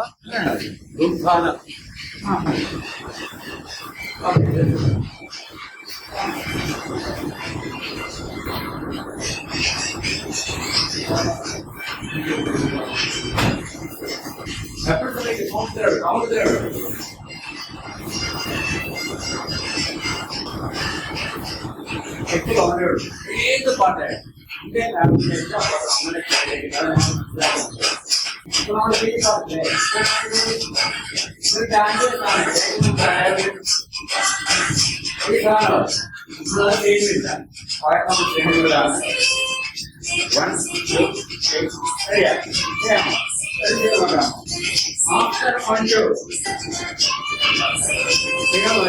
ശരിയാണോ? ഞാൻ പറയാം. 1, 2.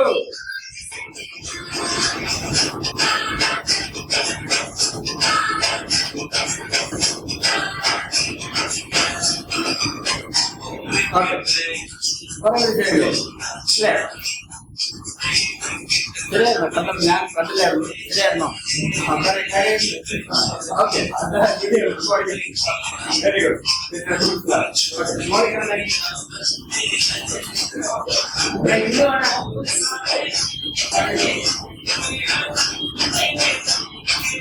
ശരിയാണ്.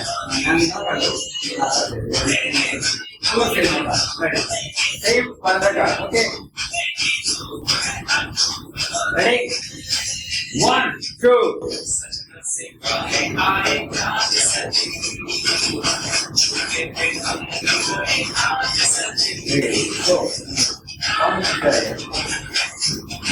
നമ്മൾ ഇതിനകത്ത് ട്രൈ നിങ്ങൾ എങ്ങനെ പഠിച്ചാലും ഓക്കെ.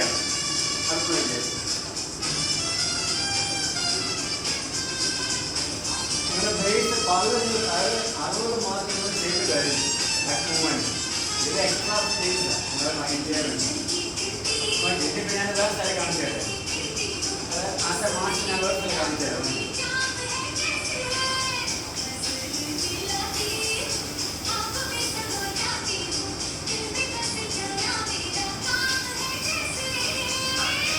എല്ലാമേ ഇതാണ്. ഈ കാര്യം തന്നെ കാണിച്ചു തരും. ഞാനിങ്ങനെ കുറേ കോംപ്രമൈസ് വന്നത്. സോ ബേസിക്സ് എല്ലാവരും കാണില്ലായിരിക്കും. ഓക്കെ, നമ്മളിങ്ങനെ നിൽക്കുന്നു. നിങ്ങളുടെ ലെഫ്റ്റ് സൈഡിൽ നിങ്ങളുടെ ലെഫ്റ്റ് ലെഗ് 1, 2 ഇങ്ങോട്ട് ജോയിൻ ചെയ്തു. ഓക്കെ, 3 റൈറ്റ് സൈഡ്, 4 ജോയിൻ ചെയ്തു. ഓക്കെ, 5, 6, 7, 8. നമ്മൾ നിൽക്കുന്ന ഭാഗത്ത് നിന്നും ലെഫ്റ്റോട്ട് പോകുന്നു. 1, 2, 3, 4, 5, 6, 7, 8. ഒന്നുമില്ല, ഒരു കാലം വെച്ച് ജോയിൻ ചെയ്തു. കാലം വെച്ച് ചുമ്മാ ചെയ്യുന്നോക്കെ. നിങ്ങൾ ചെയ്യുന്നോക്കെ, ഞാൻ നോക്കുന്നില്ല. നിങ്ങൾ ചെയ്യുന്നോക്കെ.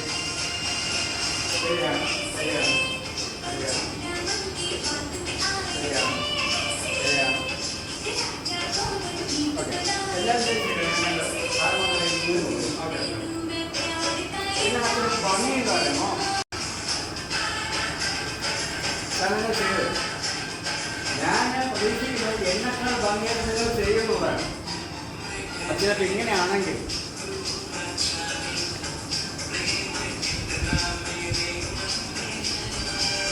അതിന് 1, 2, 3, 4, 5, 6, 7.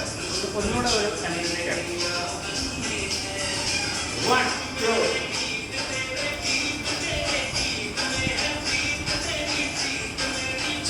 Again.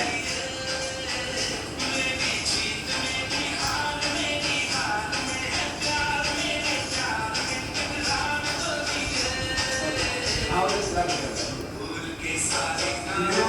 മാറ്റാം. എങ്ങനെയാണോ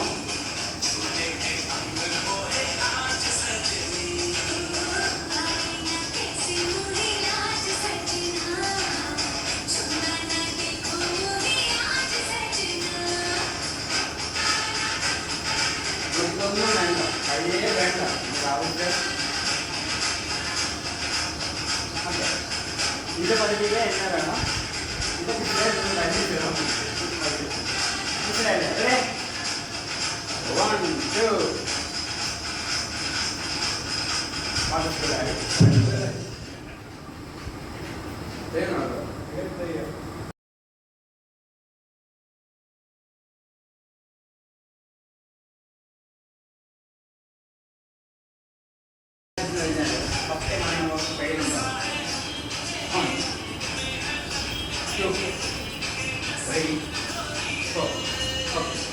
മനസ്സ് വെച്ചിരിക്കുക വീട്ടിൽ സമയമില്ലപ്പോ അതുപോലെ നമുക്ക് അല്ലെങ്കിൽ എന്താ പറയുക ഒന്ന് കാണാൻ ഭയങ്കര സെക്കൻഡ് അറിയാമോ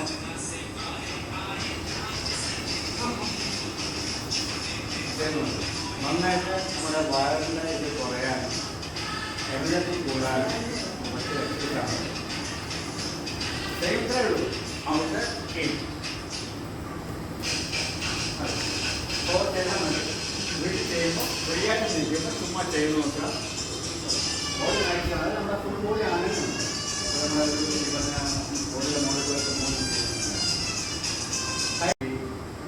ടു കാൽ ക്ലോസ് ചെയ്തു ത്രീ കൈ ഇങ്ങനെ പോയിന്റ് ചെയ്തു 4 വന്നു ഫോർ എക്സാമ്പിൾ ഞാൻ സ്പ്രെഡ് കാണിച്ചു നോക്കിയാൽ മതി 1, 2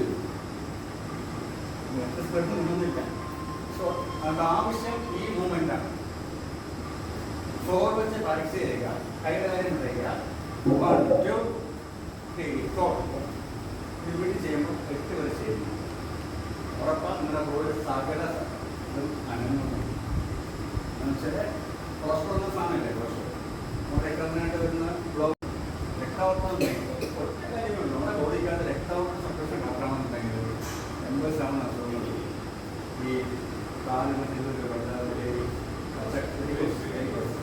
വെരിക്കോസ് തെറ്റായിട്ടാണ് ഹാർട്ട് വെരിക്കോസ് അങ്ങനത്തെ ഉണ്ടാകുന്ന ഒരു ഉണ്ടാകുന്ന ഒരു എല്ലാം അങ്ങനെ ഇവിടെ നമുക്ക് വെള്ളത്തിലുള്ള കാര്യങ്ങളുണ്ടാവും ഇതെല്ലാം ഈ രക്തത്തിന്റെ പ്രശ്നം വരുന്നത് ഒന്നാണെങ്കിൽ തിരിഞ്ഞു മാത്രമേ ഒന്ന് കണക്കെടുത്ത് സ്മോക്ക് എടുക്കുക നിങ്ങളൊക്കെ ചെയ്ത് നോക്കിയിട്ട് ഇത് ഏതെങ്കിലും പാടൊന്ന് വെച്ച് ചുമ്മാ ഒന്ന് ചെയ്ത് നോക്കാം നമുക്ക് രസമായിട്ട് ഇതൊന്ന് ഷൂട്ട് വെച്ചേക്കുക നിങ്ങൾക്ക് എത്ര മെമ്മറിയിൽ ഉണ്ടാവും സിമ്പിളായിട്ട് ഞാൻ ചുമ്മാ കാര്യങ്ങൾ പറഞ്ഞുതരാം ചുമ്മാ ചെയ്ത് നോക്കാം രസമായിട്ട് ചെയ്ത് നോക്കാം ഓക്കെ നമ്മൾ ആദ്യം ചെയ്താൽ ഇങ്ങനെ സാധനം 1, 2, 3, 4, 5, 6, 7 നമുക്കുണ്ടല്ലോ ഓക്കെ കൈ ചുമ്മാ ഇങ്ങനെ ആക്കിയ ഗ്ലോബ് ഒന്ന് കാണിക്കുന്നവരെ കാണിച്ച് 1, 2, 3, 4, 5, 6, 7, 8 ചെയ്തത് ഗ്ലോബ് ഒന്ന് കാണിക്കുന്നത് 2, 3, 4, 5, 6, 7 അത് 8 വരെ വരാവും 9 നമുക്ക് തെറ്റുന്നുണ്ട് 7 തെറ്റുന്നുണ്ട് 1, 2, 3, 4, 5, 6, 7, 8 9 തെറ്റുന്നുണ്ട് ഓക്കെ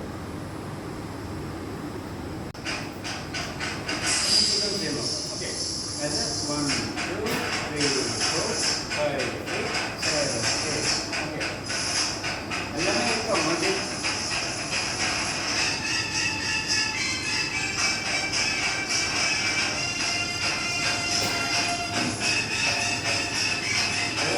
ഓക്കെ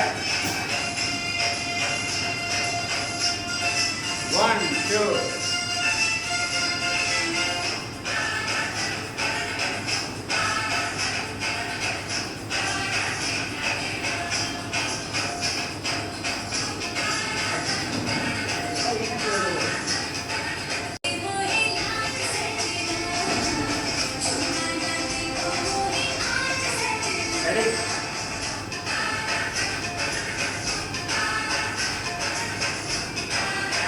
ഞാൻ കൈക്ക് മാറ്റാൻ പോവാണേ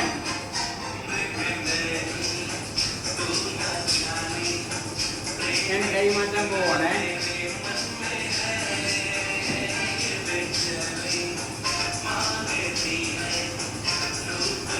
ഞാൻ കൈ മാറ്റാൻ പോവാണേ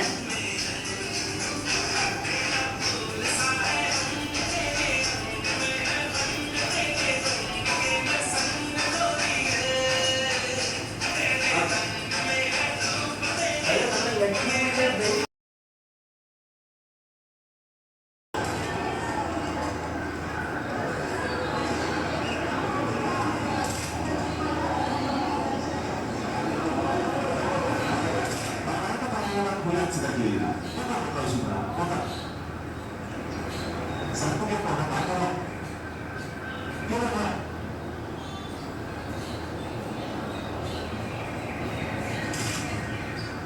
できるよ。